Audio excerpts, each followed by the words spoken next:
मेरे प्रिय मित्रों, आइए 20 नवंबर 2020 भूमंच ज्योतिष पाठशाला स्वाध्याय दिवस 69वां, संस्कृत साहित्य का 26वां, संगणक प्रौद्योगिकी सूचना संचार प्रौद्योगिकी का 28वां दिवस में आइए प्रवेश करें। यह हम जानते हैं पाठशाला के दो भाग होते हैं। पहला भाग पाठ्यचर्या प्रश्नोत्तर चर्चा, दूसरा भाग पाठ्यक्रम अर्थात पाठ्य चर्चा। आइए प्रथम भाग में पहले भाग में आइए प्रवेश करें। दो बातों पर हम बात करेंगे। उससे पहले एक महत्वपूर्ण जानकारी, एक महत्वपूर्ण वक्तव्य उसको लेंगे। उसके बाद तुरंत हम अब क्या करेंगे, सूचना संचार प्रौद्योगिकी के अंतर्गत हम क्या करेंगे, प्रवेश करेंगे। तो सूचना सबसे पहले यह है कि बुद्ध का प्रसिद्ध वक्तव्य, प्रसिद्ध वचन था कि उत्पत्ति और विनाश के दर्शन किए बिना, उत्पत्ति और विनाश के दर्शन किए बिना 100 साल जीना। इस बात को समझने का प्रयास करना। क्या कहते हैं बुद्ध? उत्पत्ति और विनाश के 100 साल जीना, उत्पत्ति और विनाश के दर्शन का, पहले उत्पत्ति और विनाश के दर्शन का बिना दर्शन किए हुए, उत्पत्ति और विनाश के बिना दर्शन किए हुए 100 साल जीना, उत्पत्ति और विनाश के दर्शन का एक दिन भी जीना क्या है, श्रेष्ठ है। क्या मतलब है इसका? ओरिजिन हमारा कहां पर है, हम कहां से आते हैं, कहां जाते हैं, इसका जिसने दर्शन कर लिया, चाहे उसको वक्तव्य क्षणिक मिला हो, चाहे एक दिन का वक्तव्य मिला हो। बुद्ध कहते हैं कि चाहे आपको एक दिन का वक्तव्य, एक दिन का दिन मिला है आपको जानने के लिए उत्पत्ति विनाश का, लेकिन आपने एक दिन में ही जान लिया तो आपका जीना जो था, आपका जीवन में आना, जो मनुष्य जीवन आपको मिला था, वो आपके लिए क्या हो गया, लाभकारी। जो मोक्ष का द्वार शास्त्र में कहते हैं, ऋषि मनीषी कहते हैं, वो सफल हो गया। क्यों? क्योंकि आपने उत्पत्ति जो ओरिजिन है वो आपने दर्शन कर लिया, और विनाश, उत्पत्ति और विनाश का दर्शन आपने कर लिया, इसलिए आपका एक दिन क्या हो गया, श्रेष्ठ हो गया, मनुष्य जीवन आपका सफल हो गया। लेकिन कहते कि आपने उत्पत्ति और विनाश का दर्शन ही नहीं किया, आप 100 साल आपने जिया, कुछ लाभ नहीं। पुनः ही क्या करना होगा, वही वर्तुल में आपको पुनः आना पड़ेगा। पुनरपि जननम पुनरपि मरणम, वही वर्तुल में आपको पुनः आना पड़ेगा। स्वामी विवेकानंद 36 वर्ष जीते हैं, लेकिन पूर्ण मनुष्य जीवन को सार्थक बना के जीते हैं। लेकिन क्या जी 36 साल जी, कोई ज्यादा भी बहुत बड़ी उम्र भी नहीं है, अल्पायु कहते हैं। लेकिन उत्पत्ति और विनाश का दर्शन किया, इसलिए इसको हम स्वामी कहते हैं। नरेंद्र दत्त को हम स्वामी विवेकानंद, क्या मतलब होता है इसका? स्वामी मतलब प्रभु, सेवक, स्वामी को कहता है। तो स्वामी विवेकानंद, विवेक धन आनंद, जहां पर विवेक का क्या हो वहां पर आनंद, विवेक और मतलब क्या है, विज्ञान भी है और आनंद भी है, अर्थात अध्यात्म भी है। ऐसे व्यक्ति का नाम है स्वामी विवेकानंद। तो यही वक्तव्य पर आइए, एक व्यक्ति का क्या होता है, उत्पत्ति होता है, उससे और हमको संकेत लेने का प्रयास करेंगे। व्यक्ति का सबसे पहले क्या होता है, उत्पत्ति होती है। उत्पत्ति मतलब पहले क्या होता है, दो, एक स्त्री एक पुरुष का विवाह होता है। उसके बाद विवाह के बाद गर्भाधान होता है। तो गर्भाधान होने के बाद क्या होता है, वहां पर आत्मा का क्या होता है, एंट्री होती, प्रवेश होता है गर्भाधान में, गर्भ में आत्मा प्रवेश करती है। स्त्री पुरुष क्या करते हैं, एक माहौल तैयार करते हैं, उनके माहौल में क्या करती है, आत्मा उतरती है, आत्मा आती है। आत्मा को जन्म लेना नहीं पड़ता, एक ख्याल रहना चाहिए। तो यहीं से क्या होता है, प्रारंभ होता है उसका उत्पत्ति। गर्भाधान से पहली बात, 2 जन्म होते हैं हमारे। पहला जन्म महत्वपूर्ण गर्भाधान होता है। हालांकि हम गणना, जब हमारा जन्म यहाँ पर डेट ऑफ बर्थ कहते हैं उसके हिसाब से गणना करते हैं, लेकिन एक्चुअल गणना हमारी क्या होनी चाहिए, गर्भाधान से होनी चाहिए। हम पता ही नहीं गर्भाधान तो होता है। तो वही बुद्ध कहते हैं कि उत्पत्ति विनाश का दर्शन। तो गर्भाधान हो गया, मान लो कि गर्भाधान 8/11/1998 पहले की बात थी। उसके बाद 9/11/1998 9/11/1998 में गर्भाधान हो गया, समझ लो। उसके बाद क्या होता है, 9 महीने का वक्त, 9 महीने में शरीर का निर्माण बनने में वक्त लगता है, कोई भी जैसे टपक नहीं आती। 9 महीने का क्या होता है, 9 महीने होते हैं। उसके बाद फिर क्या होता है, हम बाहर इस जगत में आते हैं। तो 9 महीने 9/11/1998 से प्रारंभ हो जाती है घटना। 9/11/1998 में घटना हो चुकी, लेकिन 9/11 उससे पहले भी तो थे हम, क्योंकि यहीं पर ये पूरा वर्त पूरा नहीं हो रहा है। क्यों? क्योंकि हमारे 8/11/1998, 9/11/1998, इससे पहले भी तो कुछ होगा। उससे पहले 8/11/1998 भी तो होगा। 1998 ऐसी तो नहीं बन गया, ये तो क्रम सीक्वेंस अभी 2020 है, 2000 कभी आगे बढ़ता रहेगा सीक्वेंस, ये क्रम तो बढ़ता जाएगा। लेकिन इससे पहले भी तो होगा, 1900, 1800, 1500, 1600, 1000, ये भी तो होगा। तो उसका मतलब, कहने का मतलब इससे पहले भी कुछ था, तो उससे पहले भी तो हम कुछ होंगे, उसको जानना। पहले तो इसी जन्म का अपनी हमें क्या हो, खबर हो, स्मृति हो। उसके बाद फिर अगले जन्म की स्मृति, वो बात की बात है। वही वक्तव्य है, उत्पत्ति और विनाश का दर्शन। यही ज्योतिष का भी दृष्टि होती है। ज्योतिष भी यही है, अंतर्दृष्टि है। तो ज्योतिष का भी एक विषय के अंतर्गत आ जाता है।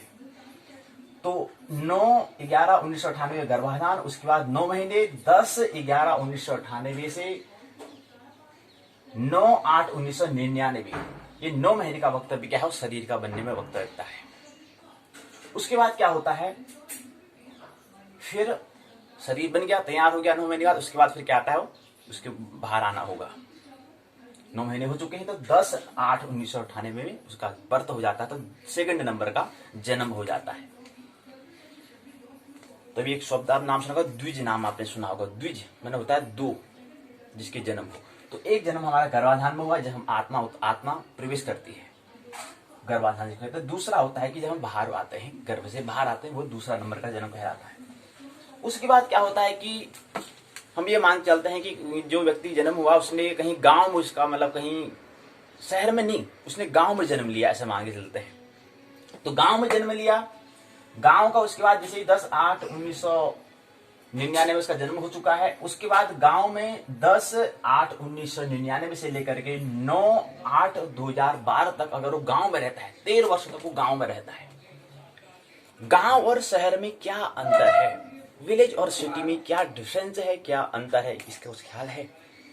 गांव में और शहर में यही अंतर है, मुख्य अंतर यह है कि वहां पर संसाधन, यहाँ पर गांव में विकास कम से कम होता है, लेकिन यहाँ पर विकसित बहुत कुछ होते हैं। यहाँ पर मतलब बहुत संसाधन हमारे पास हो सकते हैं।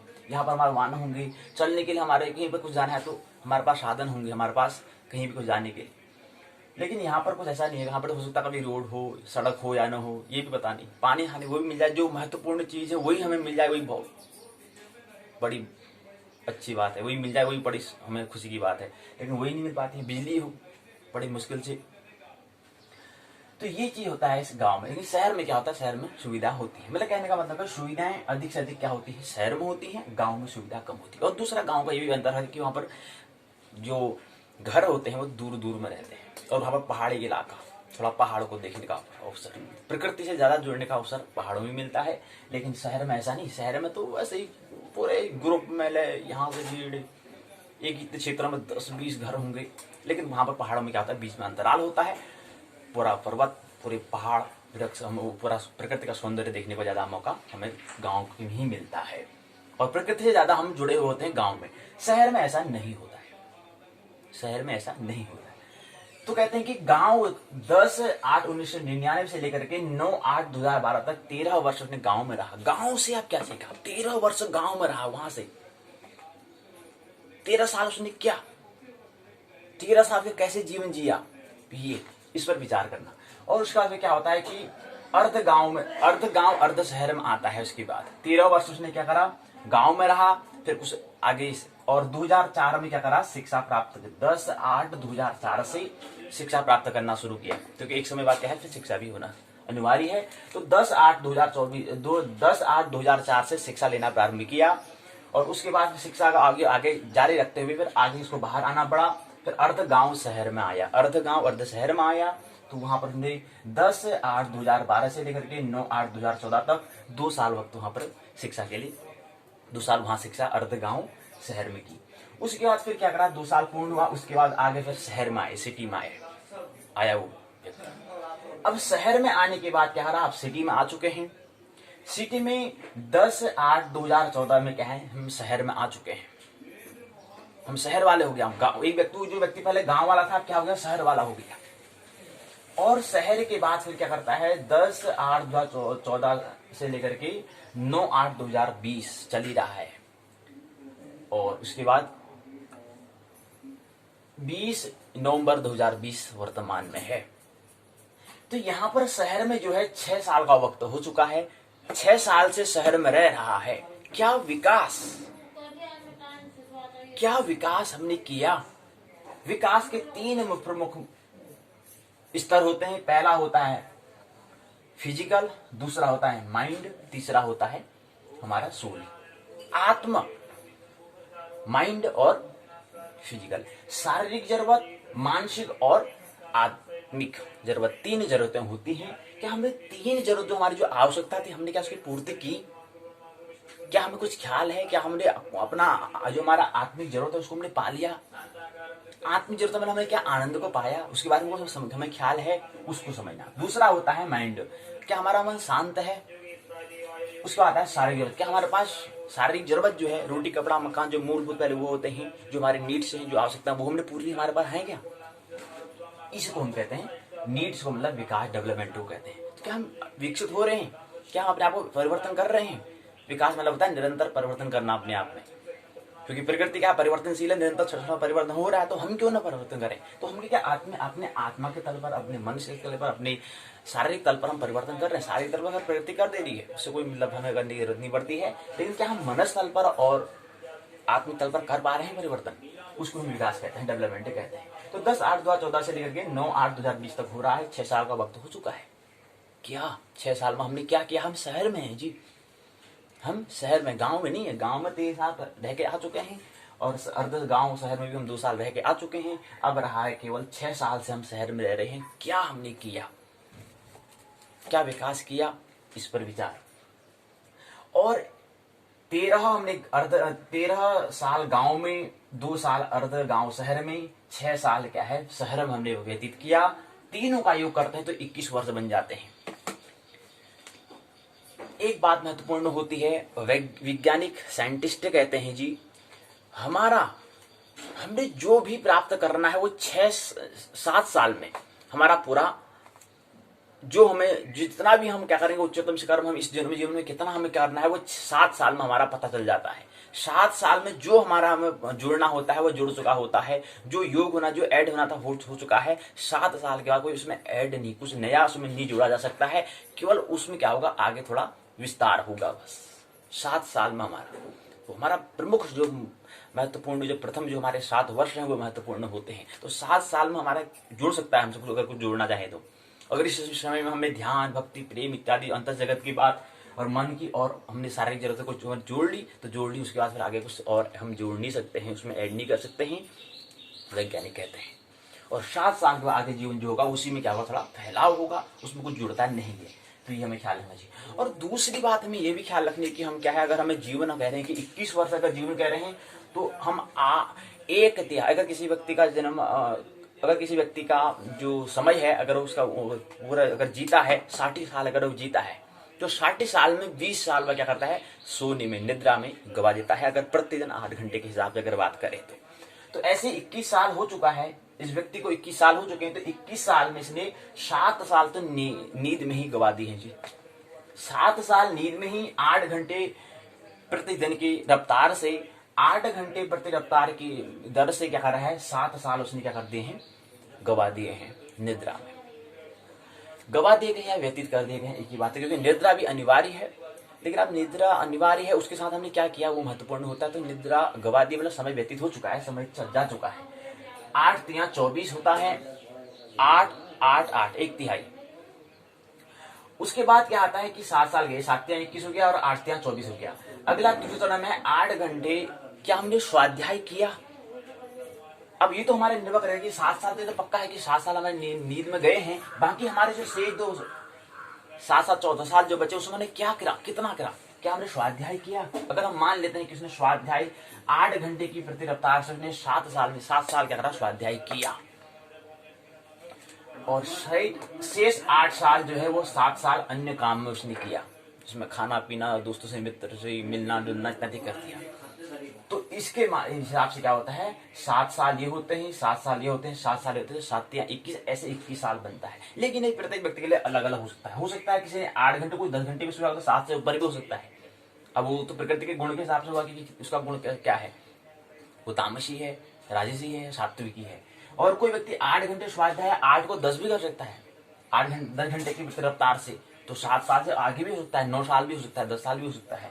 उसके बाद 8 घंटे के अगर अन्य काम में करता है तो इसमें भी कुछ ज्यादा हो, अन्य काम में कम हो सकता है, 7 से 5 भी कर सकता है, 5 साल भी हो सकता है, ये व्यक्ति के निर्भर करता है। तो लेकिन 7 या 21 होता है, इतना ख्याल रखना होता है कि हम क्या करते हैं, अगर 60 वर्ष अगर हम जी रहे हैं तो 60 में 20 वर्ष हम क्या कर देते हैं, नींद में हम गवा देते हैं। तो ये हमें थोड़ी दृष्टि यहाँ पर है, उसमें विचार करेंगे, चिंतन करेंगे कि हमें 100 साल जीना की हमारी चाह नहीं होनी चाहिए, हमें एक दिन जीना है। ये बुद्धि की जो दृष्टि है, महत्वपूर्ण जो वक्तव्य है, उसमें हमें चिंतन करना चाहिए कि हमें 100 साल लंबा जीवन हमें नहीं जीना है। स्वामी विवेकानंद से भी हमें प्रेरणा लेनी चाहिए कि उन्होंने 36 साल जिए, तो उन्होंने अल्प आयु में क्या कर लिया, जो अर्जन उन्होंने करना था वो कर लिया। महत्वपूर्ण है अपने आप को जानना, उत्पत्ति और विनाश का दर्शन करना। तो यहीं पर क्या होता है, ये वक्तव्य पूर्ण होता है। 100 साल की लंबी जीवन जीने की कल्पना नहीं करनी है। हालांकि आगे विज्ञान और आगे प्रकृति, आगे टेक्नोलॉजी जो है, आगे विकास होगा तो 100 से भी आदमी जो 100 साल है वो 150 भी, 2 साल भी हो सकता है, क्योंकि इसमें कोई जरूरत नहीं है, क्योंकि इससे कम भी। आपने जिक्र करा सुना होगा कि पहले क्या होते थे, सतयुग में उससे ज्यादा आयु, कलयुग की चौगुनी आयु होती है, तो वो आयु भी हो सकती है, उसमें कोई ज्यादा आश्चर्य होने की बात नहीं है। क्योंकि आत्मा को एक समय बाद क्या है, परिवर्तन करना, मतलब शरीर को बदलना होता है, जैसे हम कपड़े बदलते हैं वैसे ही। तो वही भी लंबा उसको कर सकते हैं, वो शरीर में अगर हम उसकी जरूरतों को पुनः उसमें अगर वही रूपांतर अगर हम शरीर में कर दें तो बस आत्मा को शरीर बदलने की भी आवश्यकता नहीं होगी। तो जीवन जो है वो इसका लंबा भी हो सकता है। वो अगर कहें कि उसकी 80 साल जीता तो वो 180 20 साल जी सकता है, 200 भी जी सकता है। क्यों? क्योंकि विज्ञान ने हम ये कर सकते हैं कि जो शरीर को जब रूपांतरण करना होता है और उसी में अगर हम क्या करते हैं, उसी शरीर में अगर उस चीज को अगर हम डाल दें तो फिर उसी शरीर में वो आत्मा लंबे समय तक रह सकती है और उसको हम कहते हैं लंबी आयु हो सकती है। ये हमें ख्याल रखना चाहिए। लेकिन जैसे हम कपड़े बदलते हैं तो कपड़े में आपको ऐसी सुविधा कर दे कि अपने कपड़ों को उसमें इस हिसाब से सिलाई कर लें कि हम उसको और लंबे समय तक धारण कर सकें। तो ऐसा शरीर में भी हो सकता है, ऐसा विज्ञान कर सकता है। लेकिन हमें एक सूत्र याद रखना कि हमें लंबा नहीं, कम उत्पत्ति और विनाश का दर्शन करना है। उसके लिए कम जिएंगे कोई दिक्कत नहीं, लेकिन लंबा नहीं जिएंगे। यहीं पर क्या आता है, पहला चरण जो है स्वाध्याय का पाठचर्या प्रश्नोत्तर चर्चा पहला भाग पाठशाला का वो पूर्ण होता है, इसका पहला चरण पूर्ण होता है। आइए द्वितीय चरण में प्रवेश करें। द्वितीय चरण में हमने कल समझा था, कंप्यूटर को हमने समझने का प्रयास किया। कंप्यूटर जो होता है उसका जो मूल शब्द है वह कंप्यूट से बना है और कंप्यूट का मतलब होता है गणना करना, इसलिए इसको हमने गणक यंत्र कहा या संगणक इसको हमने कहा। ये हमने समझने का प्रयास। एक यहाँ पर महत्वपूर्ण बात आई थी, वेयर हमने कहा था। हमने कहा कि कंप्यूटर के 2 भाग होते हैं, सॉफ्टवेयर होता है और हार्डवेयर होता है। तो वेयर का मतलब होता है पुर्ज। सॉफ्टवेयर, हार्डवेयर, यहाँ पर 2 शब्द नाम सुना है आपने, 2 शब्द सुने हैं, हार्डवेयर और सॉफ्टवेयर।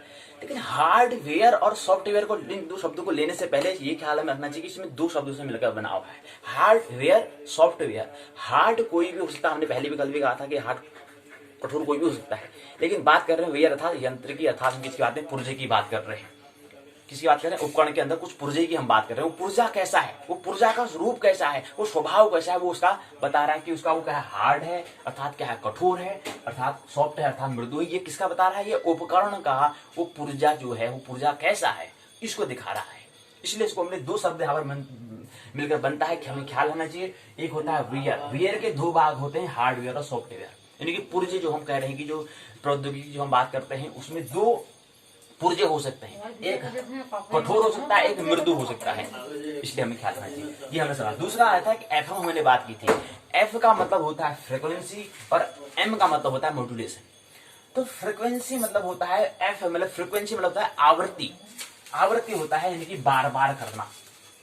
तो देखा मैंने जब हम बोलते हैं तो हमारे उसमें क्या होती है, जो हमारी आवृत्ति फ्रीक्वेंसी होती है, हम जब बोलते हैं तो उसमें भी तरंगे निकलती हैं, वेव से निकलती हैं। वो वेव से क्या होता है, बोलते हैं तो वो वेव से वही ऐसे बार बार पुनरावृत्ति उसमें करते हैं। तो ऐसे ही हम फ्रीक्वेंसी मतलब होता है आवृत्ति, मतलब बार बार करना, बार बार उसका होना।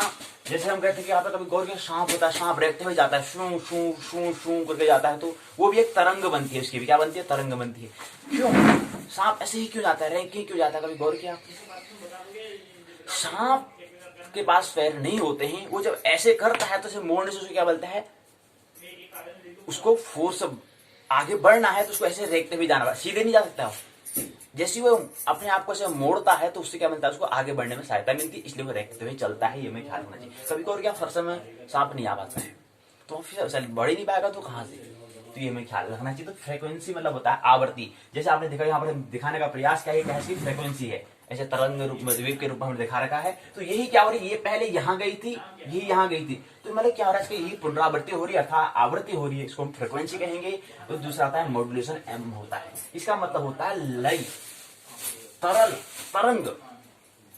तो एम का मतलब होता है कि जो आवृत्ति हो रही है क्या हो रही है, तरंग के रूप में तरल हो रही है, बार बार हो रही है।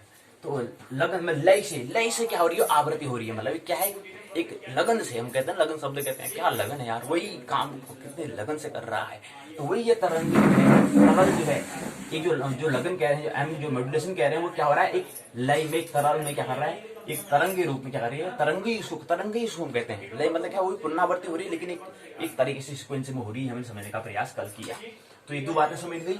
उसके बाद हमने कहा कंप्यूटर क्या है, गणना अर्थात गणक यंत्र या संगणक हमने कहा। आज की पाठशाला में हम मुख्य एक बिंदु पर, हमने 2 चरणों पर बात करेंगे। पहला चरण हमने जो कल समझा था उसको हमने लेने का प्रयास किया, कुछ बातें हमें ख्याल रखनी थी। इसके बाद हमने पहले कंप्यूटर को समझा था, उसकी विशेषताएं, 7 विशेषताएं थी, उसको हमने ली। कंप्यूटर की पीढ़ियां हमने कहा था 4-5 पीढ़ी होती, हमने समझने का प्रयास। कंप्यूटर की कार्य प्रणाली, आज हम कंप्यूटर की कार्य प्रणाली को समझने का प्रयास करेंगे। कंप्यूटर की जो वर्क की जो सिस्टम्स है उसको समझने का प्रयास ये आज की पाठशाला में करेंगे। तो प्रथम चरण में हमने ये समझा, द्वितीय चरण में हम ये समझने का प्रयास कंप्यूटर की कार्य प्रणाली, कंप्यूटर का जो वर्क, जो कार्य करने की जो सिस्टम्स है, वर्क सिस्टम्स है, उसको समझने का प्रयास करेंगे। इसके अंतर्गत क्या होता है, इसके अंतर्गत हम 2 बातों पर मुख्य बात करेंगे। पहला होता है, हमने कहा था कि कंप्यूटर क्या है, कुछ हम इनपुट देते हैं, उसके बाद उसकी आउटपुट हमें कुछ मिलता है। तो यहाँ पर इनपुट अर्थात हम कुछ कर्म करते हैं, उसका फल आउटपुट कहलाता है।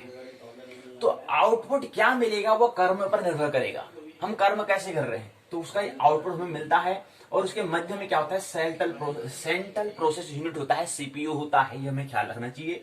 अब ये इनपुट और आउटपुट के मध्य कुछ जो हम सेंट्रल प्रोसेस यूनिट, सीपीयू जो हम कह रहे हैं, इसके मध्य में कुछ होता है। एक होता है अर्थमेटिक लॉजिक यूनिट होता है। अर्थमेटिक से मन होता है अंक गणितीय, लॉजिक मन होता है तर्क, यूनिट मन होता है इकाई। तो अंक गणितीय जो तर्क इकाई है ये मध्य में पहले ये होता है, उसके बाद एक मेन मेमोरी से मध्य में सेंट्रल प्रोसेस यूनिट के अंतर्गत क्या आते हैं, सेंट्रल प्रोसेस यूनिट सीपीयू के अंतर्गत हमें 3 बातें यहाँ पर रखनी, 3 बातें मुख्य होती हैं, तब जाके क्या होता है आउटपुट हमें मिलता है। तो 3 में क्या है, पहला अर्थमेटिक लॉजिक यूनिट, अंक गणितीय तर्क इकाई आती है, दूसरा मेन मेमोरी आती है, मुख्य जो स्मृति है वो आती है, तीसरा आता है सेंट्रल यूनिट, कंट्रोल यूनिट, नियंत्रण जो इकाई है उसको ये आती है। तो यहाँ पर जो आउटपुट है, इन मध्य में यहाँ पर जो कंट्रोल यूनिट है वो दोनों अर्थात अर्थमेटिक लॉजिक यूनिट और मेन मेमोरी दोनों को क्या करती है, नियंत्रण करती है, ये कंट्रोल यूनिट करती है। और उसके बाद अर्थमेटिक यूनिट से जो है, लॉजिक यूनिट से जो है, जिसका साथ मेमोरी, मेन मेमोरी से संबंध होता है, और मेन मेमोरी का क्या है, मेन मेमोरी का संबंध अर्थमेटिक लॉजिक यूनिट से क्या था, संबंध होता है। ये 3 बातें क्या है, सेंट्रल प्रोसेस यूनिट सीपीयू के अंतर्गत आती है। इसके बाद क्या होता है, एक साथ ही साथ यहाँ पर जो सेंट्रल प्रोसेस यूनिट है उसके साथ एक संबंध होता है, सेकेंडरी मेमोरी होती है, द्वितीय स्मृति जो होती है वो उसके साथ भी होता है। या प्रथम, इसको प्राथमिक मेमोरी कह सकते हैं, इसको द्वितीयक मेमोरी भी कह सकते हैं। तो इन दोनों का जो सेंट्रल प्रोसेस यूनिट है इसके मध्य में क्या आता है, तीसरा भाग, 3 के बाद अलग चौथा भाग भी होता है, वो होता है सेकेंडरी मेमोरी होती है, जो इस सेंट्रल प्रोसेस यूनिट के बाहर थोड़ा यहाँ पर होती है। तो ये मतलब प्राथमिक मेमोरी होती है, बाहर होती है। तो 2 मेमोरी होती हैं। जैसे हमने कहा था कि मन के 2 भाग होते हैं, अगर मन जो है, माइंड जो हम कह रहे हैं, तो मन के 10 भाग होते हैं, ये हमें ख्याल रखना चाहिए। मन के 10 भाग में केवल 1 भाग चेतन होता है, 1 भाग जो है कॉन्शियसनेस होता है, शेष 9 भाग क्या होते हैं, अनकॉन्शियस हमारा क्या होता है, माइंड होता है। 1 भाग हमारा कॉन्शियस माइंड होता है। इसीलिए संकल्प क्या है, विल क्या है, विल का मतलब ये होता है कि जब हम अपने कोई भी कार्य को उसको को पूर्ण करने के लिए हमें क्या करना चाहिए, पूर्ण मनी हमें होना पड़ता है। अर्थात हमारा कॉन्शियस माइंड जो हमारा एक भाग है, शेष हमारे अनकॉन्शियस माइंड के जो 9 भाग शेष रह जाते हैं, इस 9 भाग में भी क्या जानी चाहिए, उस बात को खबर वहां तक पहुंच जानी चाहिए।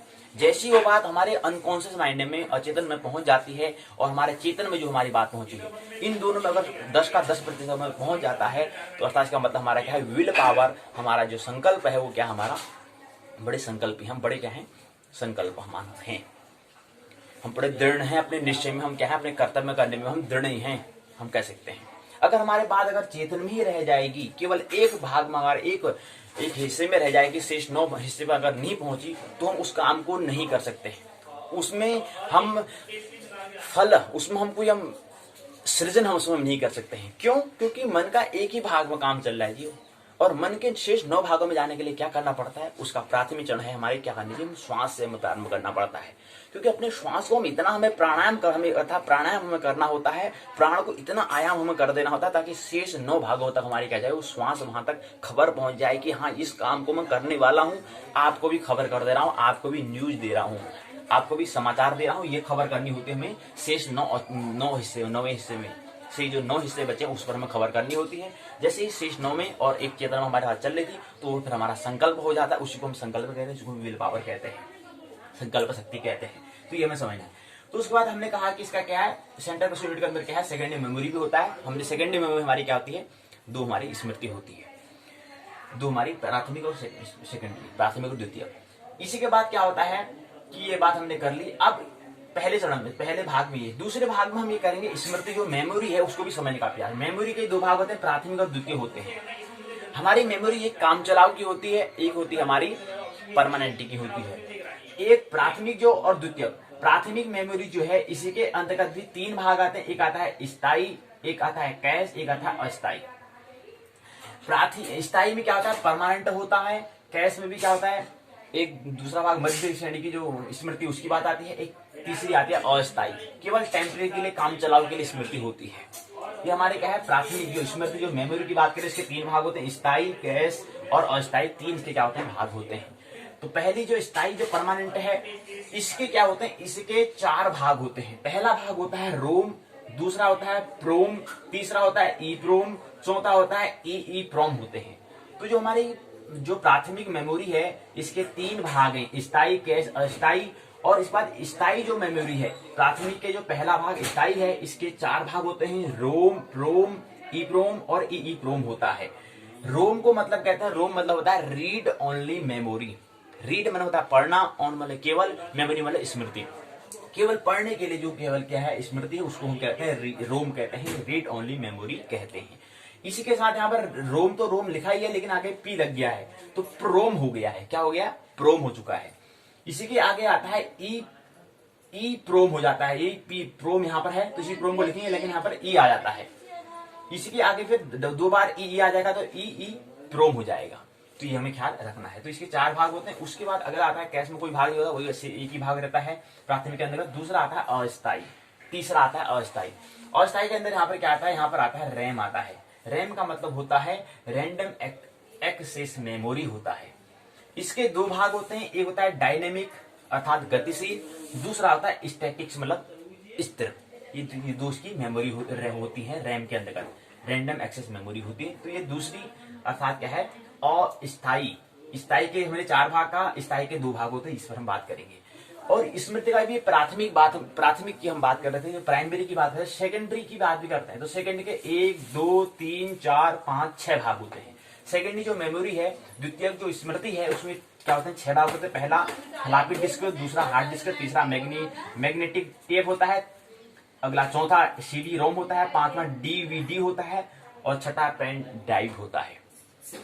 अब ये यहाँ पर क्या है, थोड़ा यहाँ पर चिंटू प्रश्न पूछ रहा है कि गुरुजी बताओ ये डीवीडी क्या होता है। ये आप डीवीडी बता रहे हैं, पेन ड्राइव बता रहे हैं, सीडी रोम कह रहे हैं, मैग्नेटिक टेप कह रहे हैं। मैग्नेटिक शब्द नाम सुना, मैग्नेटिक होता है चुंबकीय, टेप कुछ होता है। और हार्ड डिस्क ये क्या होता है, थोड़ा इसको आप बताओ किसी दिन प्रश्न होता है जहाँ पर होगी वहां पर बता देंगे। अभी केवल यहाँ पर एक बार समझे, जब इसकी पुनरावृत्ति करेंगे तो वहां पर इसको ले लेंगे। अभी तुम यहाँ पर केवल एक बार ले रहे हैं, बाकी जब पुनरावृत्ति करेंगे। कोई भी एक अध्याय को पढ़ने के लिए 3 बार उसका क्या करना पड़ता है, अध्ययन करना पड़ता है, तब जाकर वो समझ में आती है। तो अभी पहली बार देख रहे हैं, फिर दूसरी बार देखेंगे, फिर तीसरी बार देखेंगे तो बात समझ में आ जाएगी। अभी केवल एक बार ले लो कि क्या चीज है, क्या है, हम क्या पढ़ रहे हैं, उसको ले लेते हैं। तो द्वितीय में क्या है, फ्लॉपी डिस्क हो गया, हार्ड डिस्क हो गया, मैग्नेटिक टेप हो गया, सीडी रोम हो गया, डीवीडी हो गया और पेन ड्राइव हो गया। तो यहीं पर ये बात हमें दो बार हमें बात करनी है। आइए तुरंत जल्दी से उस अध्याय में पहुंचे। तो हम आज बात करेंगे, मुख्य विषय हमारा रहेगा कंप्यूटर की कार्यप्रणाली, वर्कर सिस्टम से क्या होता है। हमें यदि हार्डवेयर अर्थात जो हम कह रहे हैं कि वेयर मतलब क्या है, पुर्जे की बात कर रहे हैं, तो पुर्जा अगर हमारा कठोर अगर पुर्जा हो से कुछ करवाना हो तो उसके लिए हमें कंप्यूटर में कुछ लिखित निर्देश होते हैं, जिसको हम कहते हैं सॉफ्टवेयर हम कहते हैं, अर्थात क्या कहते हैं, सॉफ्टवेयर हम इसको कहते हैं। यदि हार्डवेयर से हमें कुछ करवाना, हार्डवेयर से तो हम करवाते हैं, सीपी सेंट्रल कीबोर्ड जो है वो हार्डवेयर है। हार्डवेयर से हम क्या करते हैं, सॉफ्टवेयर में करते हैं। सॉफ्टवेयर वहां पर क्या है, उसके अंदर कुछ प्रक्रिया होती है, वो सॉफ्टवेयर कहलाती है। जो वहां पर जो हम यहाँ पर इनपुट दे रहे हैं, जो आउटपुट प्रोसेस करके जो आउटपुट मिलता है, तो उसके मध्य में कुछ जो प्रोसेसिंग होती है, सीपीयू जो होती है, उसको हम कहते हैं सॉफ्टवेयर कहते हैं। तो कह रहे हैं कि यदि हार्डवेयर से कुछ करना है तो उसके लिए हमें क्या करना होगा, कंप्यूटर में कुछ संगणक में कुछ हमें लिखित निर्देश होते हैं, जिसको हम सॉफ्टवेयर कहते हैं। यदि हार्डवेयर को कंप्यूटर का शरीर माना जाए तो सॉफ्टवेयर का मस्तिष्क है, ये हमने कल ही बात की थी। सॉफ्टवेयर निर्देशों का समूह होता है। सॉफ्टवेयर क्या है, वो निर्देशों का क्या होता है, एक समूह होता है, ग्रुप से होता है, जिसका प्रयोग हम हार्डवेयर को चलाने के लिए करते हैं। कंप्यूटर की जो कार्यप्रणाली है उसके अंदर हमने कहा कि 3 भाग इसके प्रमुख होते हैं, मुख्य 3 भाग होते हैं। आइए समझे। पहला होता है इनपुट डिवाइसेस होता है, दूसरा सेंट्रल प्रोसेसिंग यूनिट होता है। ये 2 बात हमें समझनी है, 2 भाग इसके होते हैं। और तीसरा भाग जो होता है वो होता है कंप्यूटर स्मृति। तीसरा भाग क्या होता है, कंप्यूटर स्मृति होती है। तो 3 भागों में इनपुट, सेंट्रल प्रोसेसिंग यूनिट और कंप्यूटर स्मृति बोलते हैं। तीसरा भाग होता है आउटपुट, लेकिन इन्हें यहाँ पर कंप्यूटर स्मृति कह रहे हैं। तो 3 भाग यहाँ पर तो input device, central processing unit और आउटपुट होता है। तो आइए पहले इनपुट डिवाइस को समझे। इनपुट डिवाइस क्या है, डिवाइस क्या है उसको समझे। इनपुट यह एक क्या है, विद्युत यांत्रिक उपकरण है जो डेटा, अर्थात डेटा हमने क्या कहा, डेटा जो कह रहे हैं कि आंग्ल भाषा का शब्द है। डेटा मतलब होता है जानकारी या सूचना, जानकारी कह सकते हैं। तो डेटा मतलब जानकारी। यह एक विद्युत यांत्रिक उपकरण है जो जानकारी अर्थात डेटा और अनुदेशों को स्वीकार करके उन्हें कंप्यूटर के प्रयोग के योग्य बनाता है। यह कंप्यूटर के मस्तिष्क को निर्देशित करता है, करते हुए वह क्या करे, ये निर्देशों या आदेशों को कंप्यूटर के मस्तिष्क यानी सीपीयू तक पहुंचाता है। कीबोर्ड जो है, माउस जो है, ये सब क्या है, उसी का काम है। लाइट पेन जो है, टॉर्च स्क्रीन जो है, डिजिटल कैमरा जो हो गया, स्कैनर जो हो गया, ये सब क्या है, उसके क्या है, भाग हैं। अगला आता है सेंट्रल प्रोसेसिंग यूनिट, सीपीयू। निर्देशों के अनुसार डेटा पर अंक गणितीय एवं तार्किक गणना की जाती है ताकि उसको सूचना में परिवर्तन किया जा सके। इसका हिंदी नाम केंद्रीय प्रसंस्करण इकाई कहते हैं। इसका अगर हिंदी में कहें तो सेंटर मतलब केंद्रीय हो गया, प्रोसेसिंग मतलब प्रक्रिया हो गया, यूनिट मतलब क्या, इकाई। केंद्रीय प्रक्रिया इकाई इसको कहते हैं, या केंद्रीय प्रसंस्करण इकाई हम कहते हैं। इसमें सभी डिवाइस जैसे क्या होता है, कीबोर्ड होता है, माउस होता है, मॉनिटर होता है, इसे सब कहते हैं, जुड़े हुए होते हैं। इसे कंप्यूटर का मस्तिष्क भी हम कहते हैं। इसका मुख्य कार्य निर्देशों के अनुसार प्रोग्राम को क्रियान्वित करना होता है। इसके अलावा कंप्यूटर के सभी भाग जैसे मेमोरी हो गया, इनपुट हो गया, आउटपुट डिवाइस के कार्यों को भी क्या करता है, नियंत्रण करता है, सेंट्रल प्रोसेसिंग यूनिट करता है। अब सेंट्रल प्रोसेसिंग यूनिट के 3 भाग होते हैं। पहला होता है अर्थमेटिक और logic unit. Arithmetic logic unit, इसके 3 भाग, इसके सीपीयू के। दूसरा आता है मेमोरी, तीसरा होता है कंट्रोल यूनिट। दूसरा मेमोरी अर्थात स्मृति, तीसरा होता है कंट्रोल यूनिट अर्थात कंट्रोल करना, नियंत्रण करना, यूनिट मतलब इकाई, ऐसी इकाई जो नियंत्रण करती है। तो 3 में पहला आता है अर्थमेटिक लॉजिक यूनिट, अंक गणितीय तर्क इकाई। यह यूनिट डेटा पर अंक गणितीय क्रियाओं, जोड़ना, घटाना, गुणा, भाग और तार्किक क्रियाओं, लॉजिकल ऑपरेशन से क्या करती है। यह कंट्रोल यूनिट में से निर्देश लेता है। यह मेमोरी से डेटा प्राप्त करता है तथा प्रसंस्करण के पश्चात सूचना को मेमोरी पर लौटा देता है। एएलयू के कार्य की गति स्पीड अति तीव्र होती है। इसमें ऐसा इलेक्ट्रॉनिक परिपथ होता है जो बाइनरी अंक गणितीय, बाइनरी अर्थमेटिक जो है, बाइनरी हम कह रहे हैं 0 और 1 जो होता है उसको बाइनरी हम कहते हैं, गणना करने में सक्षम होता है। अगला आता है स्मृति अर्थात मेमोरी। कंप्यूटर का वह स्थान जहां सभी सूचनाएं, आंकड़ों या निर्देशों का भंडार करके रखा जाता है ताकि आवश्यकता पड़ने पर उसको पुनः प्राप्त हम कर सके, उसको हम मेमोरी कहते हैं। अगला आता है कंट्रोल यूनिट। यह हार्डवेयर अर्थात क्या है, हार्ड मतलब कठोर पुर्ज की क्रियाओं को नियंत्रण और संचालित करता है तथा प्रोग्राम को क्रियान्वित करके निर्देशों को मेमोरी तक प्राप्त करता है। अगला आता है, इसके अलावा भी सीपीयू के भाग होते हैं। हमने तीन ही कहा था, तीन ही भाग नहीं होते हैं, और भाग भी होते हैं। मुख्य तीन भाग होते हैं। मुख्य पहला सीपीयू का हम कह रहे हैं कि अर्थमेटिक लॉजिक यूनिट होता है, मेमोरी या स्मृति होता है, तीसरा कंट्रोल यूनिट होता है। लेकिन और भी सेंट्रल प्रोसेसर यूनिट के भाग होते हैं, जैसे रजिस्टर हो गया, मदरबोर्ड हो गया, बस हो गया, आउटपुट हो गया। ये क्या है? आउटपुट भी इसके अंतर्गत आता है। तो रजिस्टर क्या होता है? सीपीयू के भीतर उस उच्च गति विशेष प्रयोजन वाली स्मृति इकाइयां होती हैं जिसको हम रजिस्टर कहते हैं, पंजिका दर्ज जिसको हम कहते हैं। अगला आता है मदरबोर्ड। इसको कंप्यूटर का मुख्य सर्किट बोर्ड हम कहते हैं, जिस पर सीपीयू स्मृति स्थापित करता है। जिसमें क्या है? सीपीयू स्मृति स्थापित रहती है, जिसमें मेमोरी क्या है? रहती है, याददाश्त स्थापित रहती है, मौजूद रहती है। इसके अलावा आता है बस। सभी इनपुट आउटपुट उपकरणों को कंप्यूटर की सीपीयू को जोड़ने के लिए समानांतर तारें होती हैं, जिसकी सहायता से डेटा अर्थात जानकारी दो दिशाओं में प्रेषित किया जाता है, मतलब पहुंचाया जाता है। सीपीयू से उपकरणों के लिए एवं उपकरणों के लिए सीपीयू के लिए क्या होता है? दोनों काम करते हैं। वो डेटा लाने के लिए दो दिशाओं के लिए हमें दोनों, सीपीयू से उपकरणों के लिए और उपकरणों से सीपीयू के लिए, ये दोनों के संबंध से क्या होता है? वो हमें जानकारी डेटा में प्राप्त होता है। अगला इसके अंदर सातवां जो बात है सेंट्रल प्रोसेसर में, पहला जो हमने भाग कहा कि अर्थमेटिक लॉजिक यूनिट है, दूसरा मेमोरी स्मृति है, तीसरा कंट्रोल यूनिट है, चौथा रजिस्टर हो गया, पांचवा मदरबोर्ड का, छठा बस हो गया, सातवां आउटपुट होता है। आउटपुट जो है, आउटपुट क्या कहते हैं? आउटपुट ये कंप्यूटर कार्य प्रणाली जो है, कंप्यूटर कार्य प्रणाली के तीन मुख्य भाग होते हैं। हमने पहले कहा इनपुट, दूसरा सेंट्रल प्रोसेसिंग यूनिट जो होता है, तीसरा आउटपुट होता है। आउटपुट क्या है उसको समझें। आउटपुट प्रसंस्कृत आंकड़ों से वांछित सूचना को प्राप्त करने को हम आउटपुट कहते हैं। तो सेंट्रल प्रोसेसिंग यूनिट के 6 भाग हो गए, और जो हम कंप्यूटर कार्य प्रणाली की जो हम घटक की बात कर रहे हैं, तो उसके जो कंप्यूटर कार्य प्रणाली जो है उसके 3 घटक होते हैं। पहला इनपुट डिवाइसेज, मध्य में सेंट्रल प्रोसेसिंग यूनिट होता है, तीसरा आउटपुट डिवाइसेस होता है। ये हमें तीन क्या है? इसके घटक हैं, कंपोनेंट्स हैं। आउटपुट फिर संस्कृत आंकड़ों से वांछित सूचना को प्राप्त करने को हम क्या कहते हैं? आउटपुट कहते हैं।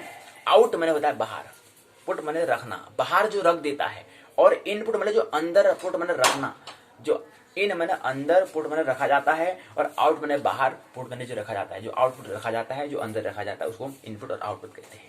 आउटपुट इकाई में वह उपकरण होते हैं जिसकी सहायता से हम कंप्यूटर से जानकारी प्राप्त करते हैं, या कंप्यूटर की उपयोगकर्ताओं के बीच एक कड़ी का कार्य करता है। इसके बाद आता है स्मृति। अब कर रहे हैं कि जो कंप्यूटर की जो है, संगणक की जो है, उसकी मेमोरी क्या है? आइए इसको समझे। ये एक भौतिक डिवाइसेस है, यह एक भौतिक डिवाइसेस है जो किसी भी प्रकार की जानकारी को स्थायी के लिए, परमानेंट के लिए, और अस्थायी के लिए, केवल काम चाव के लिए, अस्थायी अर्थात क्या है? टेम्परेरी के लिए हमें क्या करता है? हमारी सूचनाओं को रख सकता है, संग्रह करने में पूरी सक्षम होता है। कौन? स्मृति, हमारी मेमोरी, मतलब कंप्यूटर की मेमोरी। हमारी मेमोरी होती है, कोई दिक्कत नहीं। कंप्यूटर की मेमोरी से हमें अपना ही अध्ययन करना होता है, स्वाध्याय कर रहे हैं तो अपना ही अध्ययन कर रहे हैं, ये हमें ख्याल रखना चाहिए। कोई कंप्यूटर को स्वाध्याय नहीं करना होता है। कंप्यूटर के उन हार्डवेयर हिस्सों को हम स्मृति कहते हैं। वो हार्डवेयर मतलब वो जो हार्ड मतलब जो सख्त जो पुर्जे हैं, उनको ही उनके हिस्सों को ही हम क्या कहते हैं? स्मृति कहते हैं, मेमोरी कहते हैं, जिसका कंप्यूटर में तत्काल उपयोग हम करते हैं, जिसका कंप्यूटर में तत्काल हम क्या करते हैं? उपयोग करते हैं। तो कंप्यूटर स्मृति जो हम कह रहे हैं, इसके हमने कहा था 2 मुख्य होते हैं, भाग होते हैं। इसकी स्मृति 2 होती है। पहली होती है प्राइमरी मेमोरी, दूसरा सेकेंडरी, प्राथमिक स्मृति, और दूसरी द्वितीयक स्मृति होती है। और इन दोनों में क्या अंतर होता है, इसको भी साथ ले लेते हैं। प्राइमरी मेमोरी जो है, प्राथमिक स्मृति को मुख्य स्मृति भी या मुख्य मेमोरी, मेन मेमोरी भी हम कहते हैं। क्यों? क्योंकि इसका कंप्यूटर से सीधी पहुंच या अधिगम, एक्सेस होता है। इसके लिए एड्रेस और बसों का भी प्रयोग हम करते हैं, किया जाता है। दूसरी आती है सेकेंडरी मेमोरी। दूसरी स्मृति जो है, द्वितीयक स्मृति, वो है सेकेंडरी मेमोरी या द्वितीयक स्मृति। इसको हम अतिरिक्त मेमोरी भी कहते हैं, एक्स्ट्रा मेमोरी भी कहते हैं, जो बाहर से होती है। हमने कहा ना, इसमें जो हमने दिखाया है यहाँ पर, कि यहाँ पर जो हमने दिखा रखा है, हमने जो इनपुट यूनिट और आउटपुट के मध्य में हमने सेंट्रल प्रोसेसिंग यूनिट हमने दिखाया है। यहाँ पर एक अर्थमेटिक लॉजिक यूनिट है, मेन मेमोरी है, कंट्रोल यूनिट जो है। इसके बाद हमने थोड़ा बाहर यहाँ पर क्या दिखाया है? सेकेंडरी मेमोरी को दिखाया है। क्यों? क्योंकि पहले हमें जो हमारे मेन मेमोरी यहाँ पर जाता है, क्योंकि ये मुख्य क्या है? मेमोरी है, स्मृति है। इसके बाद बाहर से क्या है? Secondary memory. कभी काम वहां पर आ जाए तो उसको वहां पर दूसरी मेमोरी बाहर से होती है, इसलिए इसको हमने ये बॉक्स के बाहर से हमने इसको दिखा रखा है। लेकिन संबंध इसका रिलेशन क्या है, इस सेंट्रल प्रोसेस सीपीयू से होता है। इसलिए हमने तीर का निशान ऊपर भी दिखाया, नीचे भी दिखाया, मतलब इसका इससे भी होता है, इसका इससे भी होता है। ये तीर का निशान ऊपर और नीचे दोनों ये दिखा रहा है। तो ये हमने बात कर ली कि प्राथमिक। सेकेंडरी में क्या होता है, सेकेंडरी मेमोरी को हम अतिरिक्त मेमोरी कहते हैं, लेकिन यह स्थायी है। लेकिन यह स्थायी है, इसका अर्थ यह है कि कंप्यूटर अर्थात संगणक बंद भी हो तो इससे डेटा की पुनः प्राप्ति की जा सकती है। ये क्या है, एक स्थायी है। सेकेंडरी मेमोरी तो है, लेकिन इसमें क्या है, अतिरिक्त मेमोरी है। इसमें क्या होता है, अगर बाई चांस अगर क्या है संगणक कंप्यूटर बंद भी हो जाता है तो उसमें जो डेटा, जो जानकारी है वो क्या है, पुनः उसको प्राप्त कर सकते हैं। प्राइमरी मेमोरी के साथ क्या होता है, स्लॉट्स से जुड़ी होती है, जबकि सेकेंडरी मेमोरी क्या है, केबल से की सहायता से होती है। ये हमें ख्याल रखना कि इसका जो हमारी प्राथमिक मेमोरी क्या है, स्लॉट्स से जुड़ी होती है, जबकि सेकेंडरी मेमोरी जो है वो केबल से की सहायता से कहते हैं जुड़ी होती है। प्राइमरी मेमोरी जो है, प्राइमरी मेमोरी एक स्मृति यूनिट संपर्कों सीधे सीपीयू से रहता है। यह स्मृति अनेक छोटे भागों में विभाजित होती है, जिसको हम लोकेशन या सेल कहते हैं। प्रत्येक लोकेशन में एक निश्चित बिट स्टोर की जाती है, जैसे 8, 16, 32 या 64 क्या होती है, बिट्स होती है, मतलब हम कहते हैं ना 64 जीबी बिट। ऐसे ही क्या है, इसमें क्या होती है, प्रत्येक लोकेशन में एक निश्चित बिट स्टोर की जाती है, जैसे 8 हो, 16 हो, 32 हो, 64 हो।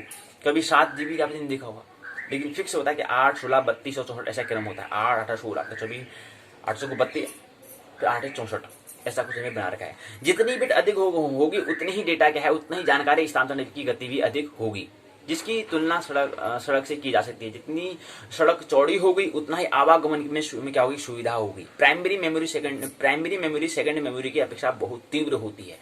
सूचना अर्थात डेटा संग्रह करने को लिखना और डेटा अर्थात जानकारी प्राप्त करने के लिए पढ़ना, रीड करना हम कहते हैं।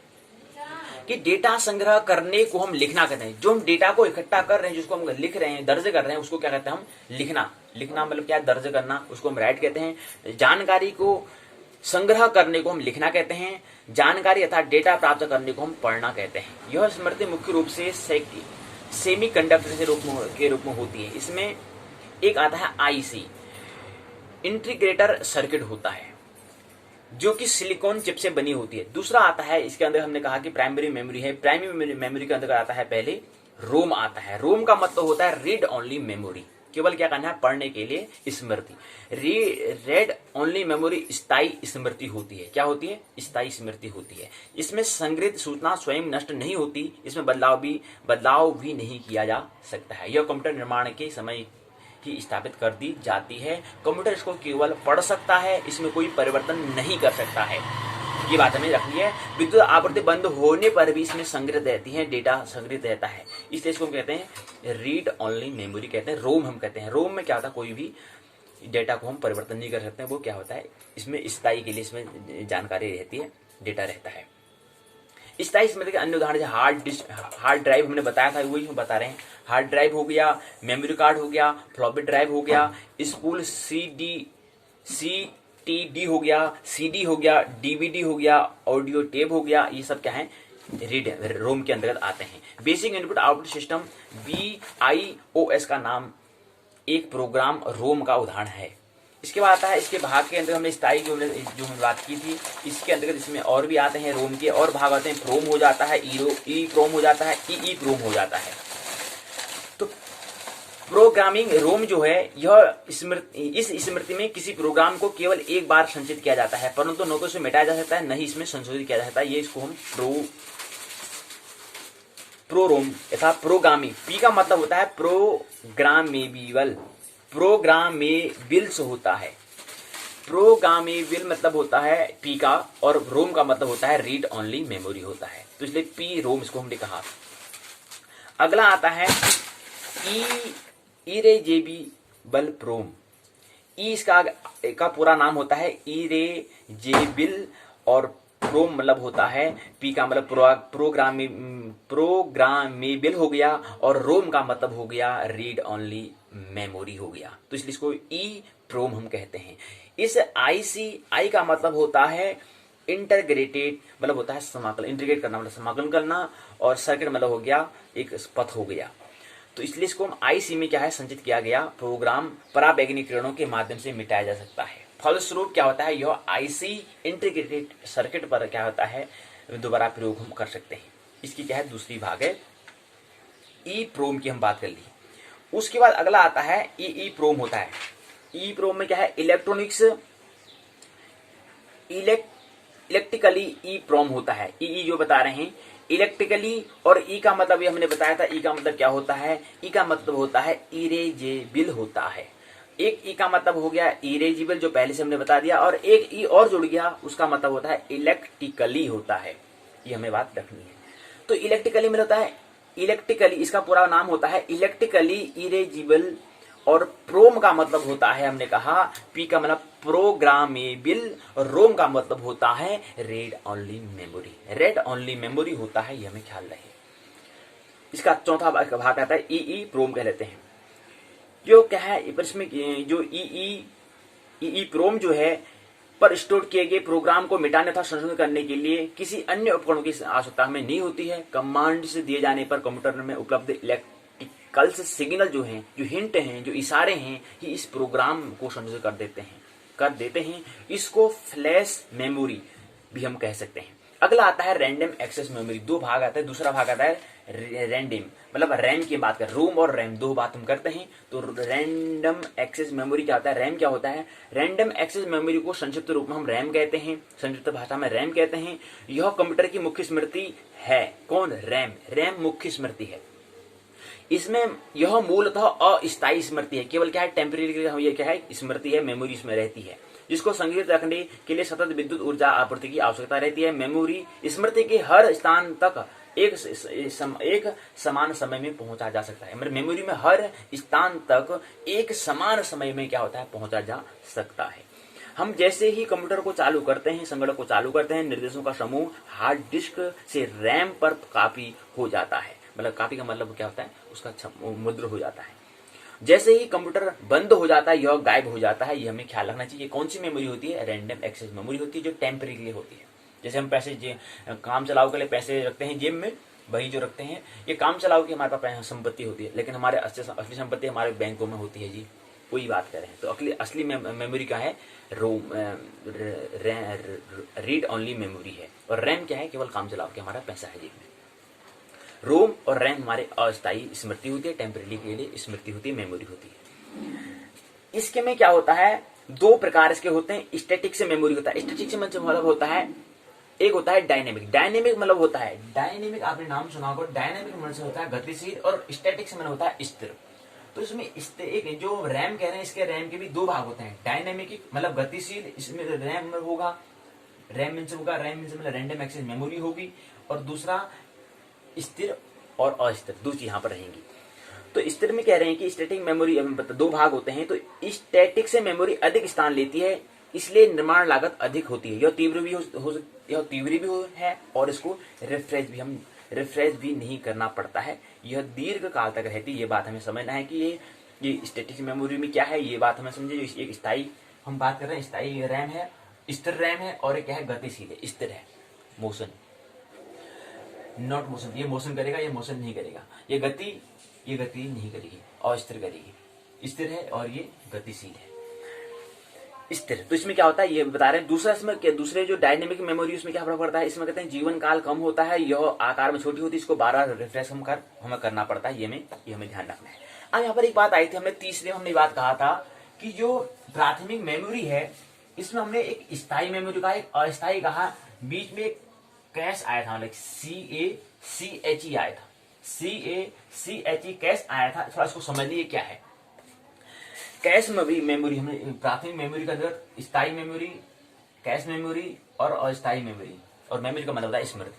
तो इसको समझिए, स्मृति से डेटा प्राप्त मतलब जानकारी प्राप्त करने की गति CPU सेंट्रल प्रोसेसिंग यूनिट की डेटा अर्थात जानकारी से प्रसंस्करण की गति से काफी धीमी होती है। इस अवरोध को दूर करने के लिए प्राथमिक स्मृति और CPU के बीच अत्यंत तीव्र स्मृति है, जिसको कैश स्मृति हम कहते हैं।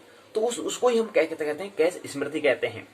इसमें बार बार उपयोग में आने वाले डेटा को अर्थात जानकारी को संग्रहित किया जाता है। इससे प्रसंस्करण की गति काफी तीव्र हो जाती है।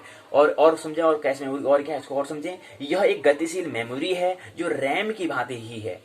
अंतर केवल इतना है कि कैश मेमोरी सर्वर में स्टोर होती है जबकि रैम को कंप्यूटर सिस्टम में स्टोर किया जाता है। कैश मेमोरी का उपयोग हाल ही में देखे गए वेब पेजों को याद रखने में किया जाता है। अर्थात ये 30 जो मध्य क्रम की जो यहाँ पर जो प्राथमिक स्मृति की जो मध्य क्रम की स्मृति है, कैश स्मृति है, उसको हमने समझने का प्रयास किया। और यहीं पर क्या है, कंप्यूटर की जो पाठशाला है वो पूर्ण होती है।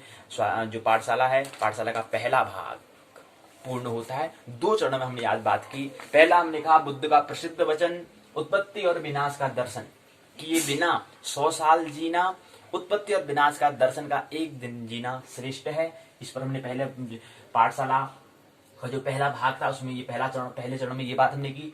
दूसरे चरण में हमने प्रथम चरण में हमने बात की कि कुछ हमने कल जो समझा था कि वेयर किसे कहते हैं। वेयर में पुर्जे होता है, पुर्जे 2 तरह से होते हैं, हार्ड और सॉफ्ट होते हैं, कठोर और मृदु हो सकते हैं। एफएम को हमने समझने का प्रयास किया। और कंप्यूटर किसे कहते हैं, हम कंप्यूटर कंप्यूट से बना हुआ है, उसका मतलब था गणना, और कंप्यूटर का मतलब आता है संगणक। तो कंप्यूट से बना था, कंप्यूटर मतलब गणना, उसको कंप्यूटर हम कह देते हैं, तो उसका मतलब गणक यंत्र संगणक हम कहते हैं। फिर उसको हमने दूसरे चरण में कंप्यूटर की कार्य प्रणाली को, कंप्यूटर के जो वर्क सिस्टम्स है उसको समझने का प्रयास किया। इसमें 2 बातें हमने की। पहली बात हमने क्या किया था, इसको ये यहाँ पर जो हमारी तस्वीर दी हुई, जो पिक्चर दिया है, जो चित्र दिया है, यहाँ पर हमने समझा, फिगर में समझा, और दूसरा हमने मेमोरी को समझने का प्रयास किया।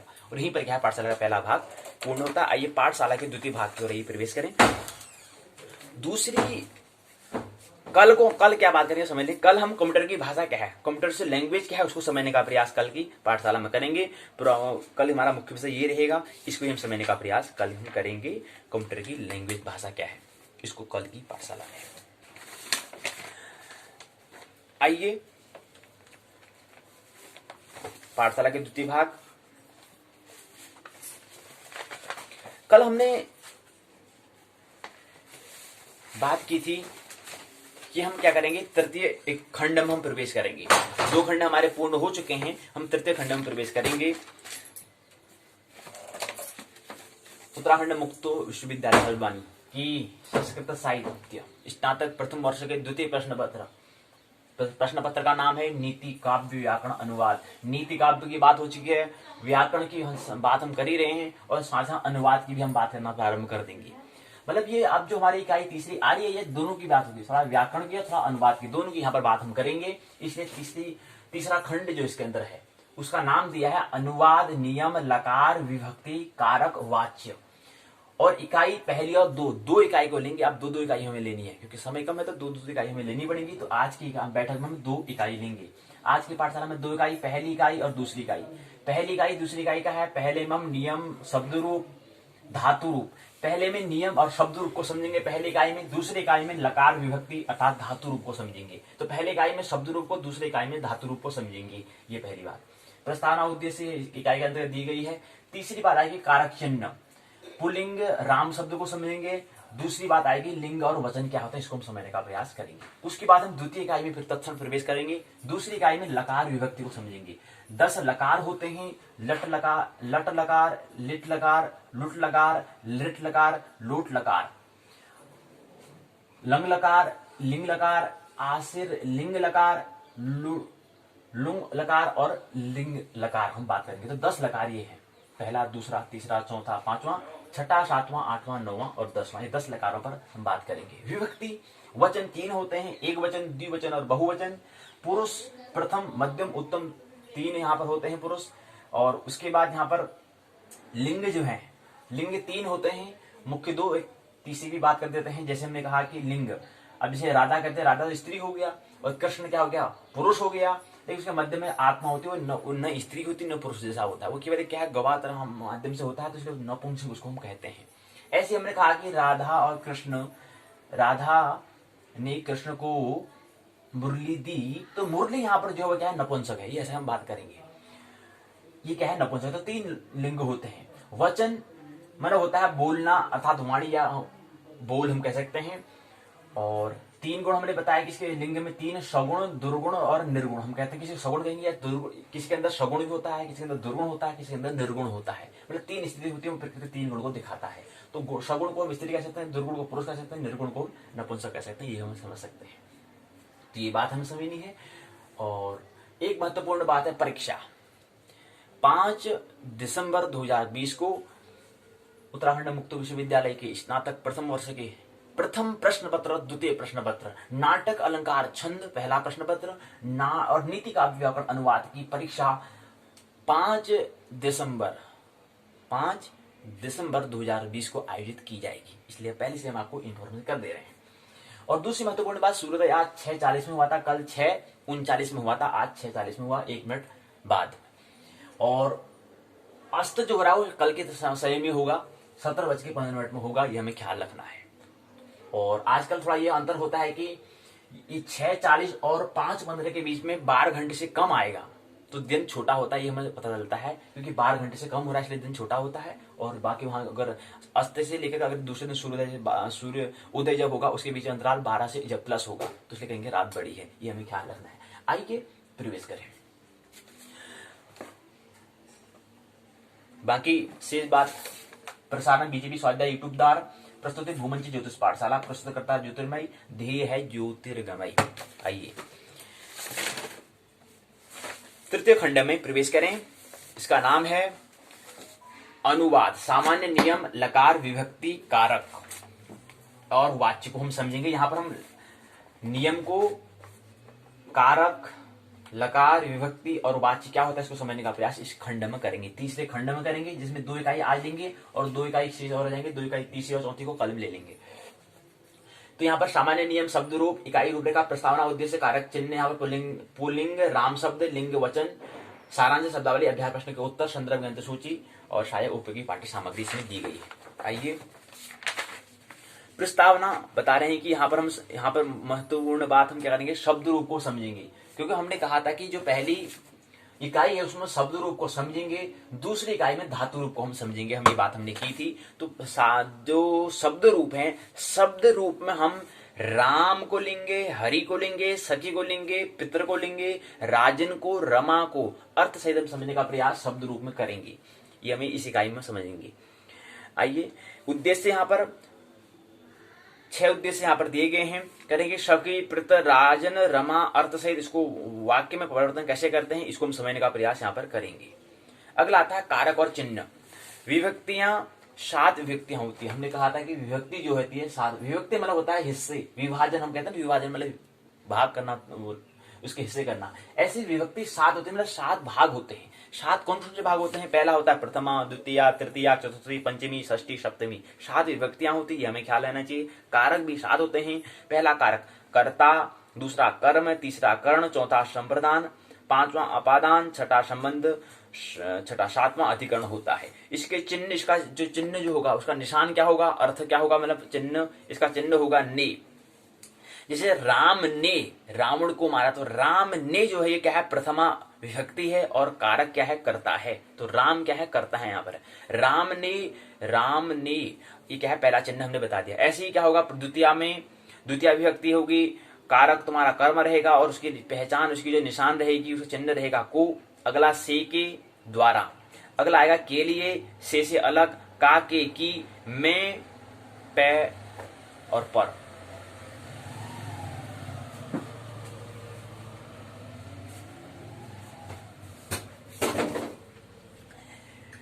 कारक चिन्ह तो ये हमने समझ लिया। अगला आता है और एक सप्तमी और एक 8वां भी होता है, संबोधन भी होता है। क्या होता है, संबोधन। 7 तो विभक्ति होगी, एक साथ में संबोधन होता है तो 8 होते हैं। और संबोधन के साथ कारक का भी क्या है, संबोधन ही होता है। कारक उसका नाम ही संबोधन दे दिया और विभक्ति के 7 हैं लेकिन 8 में संबोधन है, तो मिला के 8 हो जाएंगी। और कारक में भी अधिकरण है, उसको भी संबोधन से बात करते हैं। कारक चिन्ह, कारक जो उसको संबोधन नाम दिया है। अगला आता है अर्थ चिन्ह, जो होगा उसकी निशान होगा हे, भो, अरे। नाम या सुबंत शब्दों के साथ 7 विभक्तियां, नाम या सुबंत, हमने सुबंत और तिगंत हमने कहा था, उसके साथ शब्दों के साथ 7 विभक्तियों के 3 वचनों में 21 प्रत्यय लगते हैं। इन विभक्तियों के साधारण ज्ञान प्राप्त करने के लिए हम यहाँ पर राम शब्द के रूप दे रहे हैं, ये हमें ख्याल रखना चाहिए। तो पुल्लिंग राम शब्द है। राम का प्रथमा, द्वितीय, तृतीय, चतुर्थी, पंचमी, षष्ठी, सप्तमी संबोधन हो गया। एक वचन, द्विवचन, बहुवचन हो गया, रामः, रामौ, रामाः। द्वितीय व्यक्ति रामम, रामौ, रामान। तृतीया एक वचन, द्विवचन, बहुवचन, तृतीया में एक वचन में रामेण, द्विवचन में रामाभ्याम, बहुवचन में राम ही हो जाएगा। चतुर्थी और एक वचन विभक्ति, चतुर्थी विभक्ति एक वचन में रामाय, द्विवचन में रामाभ्याम, बहुवचन में रामेभ्यः हो जाएगा। पंचम विभक्ति एक वचन रामा, पंचम विभक्ति द्विवचन रामाभ्याम, पंचम विभक्ति बहुवचन में रामेभ्यः हो जाएगा। तो ये रामाय, रामाभ्याम, रामेभ्यः, रामात, रामाभ्याम, रामेभ्यः, यानी कि रामाभ्याम और रामेभ्यः, रामाभ्याम और रामेभ्यः। चतुर्थी और पंचमी में जो है द्विवचन और बहुवचन एक जैसे होंगे, ये हमें याद रखना है। और जबकि रामाय एक वचन में रामाय होगा और चतुर्थ व्यक्ति में पंचम में रामात हो जाएगा। षष्ठी में रामस्य, अगला हो जाए एक वचन में, द्विवचन में रामयोः और अगले बहुवचन में रामाण हो जाएगा, रामाणाम हो जाएगा। अगला सप्तमी व्यक्ति में रामे एक वचन में, द्विवचन में रामयोः, बहुवचन में रामेशु हो जाएगा। संबोधन हे राम, हे रामो, हे रामाः, ये हो जाएगा। तो ऐसे ही क्या है, सुबंत के 21 प्रत्यय होते हैं। एक वचन, द्विवचन, बहुवचन प्रथमा ने, द्वितीया को, तृतीया से के द्वारा, चतुर्थी के लिए, पंचमी से अलग, षष्ठी काके की, काके की, सप्तमी में पै पर। ये द्विवचन बहुवचन इसको बात करते हैं। तो इसमें जो 21 प्रत्यय कौन से, शु, औ, जस, अम और सस, टा, भ्याम, भिस, डेंग, भ्याम, भ्यस, डसी, भ्याम, भस्य, दस, ओस, आम, डीन, ओस, सुप। ये क्या है, इसके 21 प्रत्यय बता रहे हैं। 1 2 3 4 5 6 7, सात दूनी 4, 7 21 ऐसे बनते हैं। एक वचन, द्विवचन, बहुवचन से बता रहे हैं, ये हमें ख्याल रखना है। तो वाक्य रचना का नियम क्या होता है? वाक्य रचना में भाषा का प्रयोग होता है। भाषा ही एक ऐसा साधन है जिसके द्वारा मानव समाज अपने भाव और दूसरों भाव को प्रकट कर सकता है। वो भाषा क्या होता है, लैंग्वेज के हिसाब से करता है। भाषा अनेक प्रकार की होती है, संस्कृत होगी, हिंदी होगी, अंग्रेजी होगी, और भी बहुत सारी भाषा होती है। संस्कृत भाषा उस भाषा को कहते हैं जो शुद्ध और परिमार्जित होती है। भाषा वाक्यों से बनती है। मतलब संस्कृत भाषा में थोड़ा हमें क्या करना पड़ता है, उसमें कुछ और विशेषता है अपेक्षा अन्य भाषाओं की, इसलिए इसकी महत्ता है। जैसे सुरेश पुस्तक पढ़ता है, इस वाक्य में 4 शब्द हैं। सुरेश पुस्तक पढ़ता है, प्रत्येक शब्द में पृथक पृथक वर्ण है, सु, रे, शो, क्योंकि सुरेश क्या एक शब्द है और शब्द किससे मिलकर बनते हैं, वर्ण से अर्थात अक्षरों से बनते हैं। तो यहां पर शो, र और शो से क्या बना है, सौ, र, सौ, ये 3 से क्या बनता है, इन 3 वर्णों से अक्षर से क्या बनता है, सुरेश बनता है। अब बाद में उसकी मात्रा लगाएंगे तो सु बन जाएगा, और रे में एक ही मात्रा लगाएंगे तो रे बन जाएगा, शौ हो जाएगा तो सुरेश बन जाएगा। पुस्तक पढ़ता है, यहाँ भी ऐसी वर्ण से मिलकर बना है, एक शब्द है, वर्ण से मिलकर बना हुआ है, और पढ़ता में भी और है भी। तो ये बता रहे, इसे हम देवनागरी लिपि कहते हैं। जो हम कह रहे हैं कि जैसे अब सुरेश है, सुरेश में शौ एक संज्ञा वाला उ वही हो गया, उसके बाद रॉ में एक संज्ञा वाला ए हो गया, शौ हो गया, शौ के पीछे अ हो गया। तो इसमें 6 वर्ण हैं। क्या हैं? 6 वर्ण हैं, जिसमें शौ, रॉ और शौ क्या हैं, तीनों क्या हैं, सौ, र और सौ, ये तीनों क्या हैं, एक संज्ञा वाले हैं। बाकी उ, ए और ओ क्या हैं, पूरे वर्ण दिए हुए। तो कुल मिला के क्या है, 6 वर्ण इसमें होते हैं। और इन अक्षरों को जिसमें हम इन अक्षरों को लिखते हैं, उस लिपि से हम लिपि करते हैं। ये लिपिबद्ध करना कहलाता है। ये और जो हम लिख रहे हैं क्या कर रहे हैं, लिपि कर रहे हैं। क्या कर रहे हैं, लिपि कर रहे हैं, मतलब कुछ आकार दे रहे हैं, कुछ लिपि कर रहे हैं। और लेकिन इसका जो हम कर रहे हैं उसको हम अभी इसका भी नाम दिया है कि लिपि भी बहुत अन्य तरह से हो सकती है, लेकिन ये क्या है, देवनागरी लिपि है, ये हमें ख्याल रखना है। संस्कृत हिंदी इसी लिपि में लिखी जाती है, हमें ख्याल रहे। प्राचीन काल में संस्कृत भाषा को हम ब्राह्मी लिपि हम कहते थे। तो ब्रह्म की, क्योंकि संस्कृत में क्या है, हमारी जो भी बात है वो पूरा ब्रह्म के बारे में बात होती है, इसलिए इसका नाम ब्राह्मी लिपि हमने कह दिया है। देवनागरी लिपि को हमने ब्राह्मी लिपि कह दिया है। वर्ण के भेद होते हैं, 2 प्रकार के होते हैं। स्वर व्यंजन होते हैं, ये पता ही है। स्वर अच प्रत्याहार के अंदर आ जाता है और अच प्रत्याहार के अंदर वर्ण आते हैं। ये हमें कौन से होते हैं, अ, ई, उ, रि, ली, ए, उ, आई, औ को हम कहते हैं। और व्यंजन में वर्ण होते हैं, और व्यंजन में भी वर्ण होते हैं। क वर्ग, च वर्ग, ट वर्ग, प वर्ग, प वर्ग, यण और शल होते हैं। ये हमें ख्याल रखना है। ये संपूर्ण 33 व्यंजन जो है, कितने हैं? 33 व्यंजन हैं, प्लस 3 और आ जाते हैं। कौन?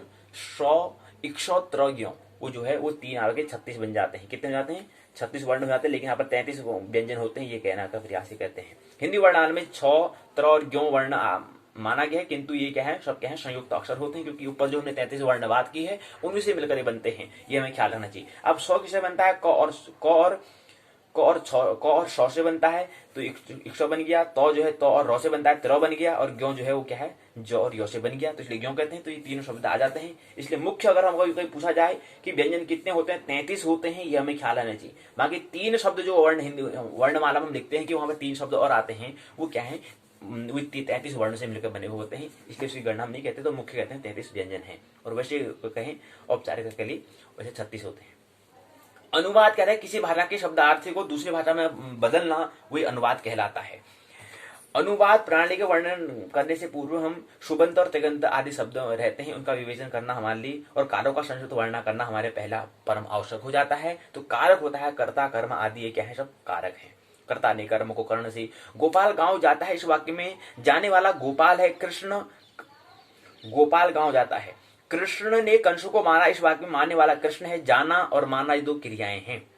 इन क्रियाओं को करने वाला गोपाल और कृष्ण है, क्रिया को करने वाले को हम कर्ता कहते हैं। अतः इन दोनों वाक्य में गोपाल और कृष्ण क्या है? कर्ता हैं। प्रथम वाक्य में जानने का विषय गांव है, द्वितीय वाक्य में मारने का विषय कंस है। गांव और कंस के लिए जो कर्ताओं ने क्रिया की, कर्ताओं ने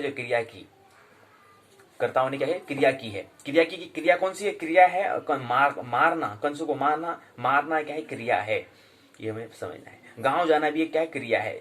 तो कर्ताओं ने क्रिया की है। जिस वस्तु के लिए कर्ता क्रिया को करता है उसको हम कर्म कहते हैं, ये हमें ख्याल है। यजमान ने अपने हाथों से ब्राह्मणों को दान दिया, इस वाक्य में दान क्रिया की पूर्ति हाथ से हुई है, तो हाथ क्या है? करण हुआ। इसी वाक्य में दान रूपी जो क्रिया हुई वो ब्राह्मणों के लिए हुई, अतः ब्राह्मण क्या है? संपदान है, अर्थात छठा कारक है। आम के वृक्ष से भूमि पर फल गिरे, इस वाक्य में वृक्षों से फल अलग हुए, अतः वृक्ष अपादान कारक है। फल भूमि पर गिरे, अतः भूमि अधिकरण हुई, और आम का संबंध वृक्षाम से है, अतः आम संबंध कारक हुआ। उपयुक्त देखिए 4 वाक्यों को माना, मारना, देना और गिराना क्रियाओं के करने में जिन कर्ता कर्म आदि शब्दों को उपयोग हुआ है उन्हें कारक कहते हैं। कारक वह वस्तु है। कारक क्या है? कारक किसे कहते हैं? जिसका उपयोग क्रिया के पूर्ति के लिए किया जाता है। कारकों को जोड़ने के लिए हिंदी में ने, को आदि चिन्ह काम में आते हैं, ये विभक्ति कारक चिन्ह कहलाते हैं। ये क्या कहलाते हैं? विभक्त मतलब करना, उसको तोड़ने का जो काम कर रहा है, तोड़ते मतलब एक वाक्य को तोड़ें। आम के वृक्षों से, तो तोड़ा, आम के वृक्ष एक ले, वृक्ष से कहें, भूमि पर कहें, तो राम ने रावण को मार, राम ने तो एक भाग हो गया, राम ने रावण को ये दूसरा भाग हो गया, तो वो विभक्ति। ऐसे क्या होते हैं? 7 विभक्ति होती हैं, ये बताने का प्रयास करते हैं, अर्थात विभक्ति कारक चिन्ह कहलाते हैं। जैसे ने को हम जो कह रहे, राम ने रावण को, ये क्या है? सब क्या है? कारक, विभक्ति कारक चिन्ह है।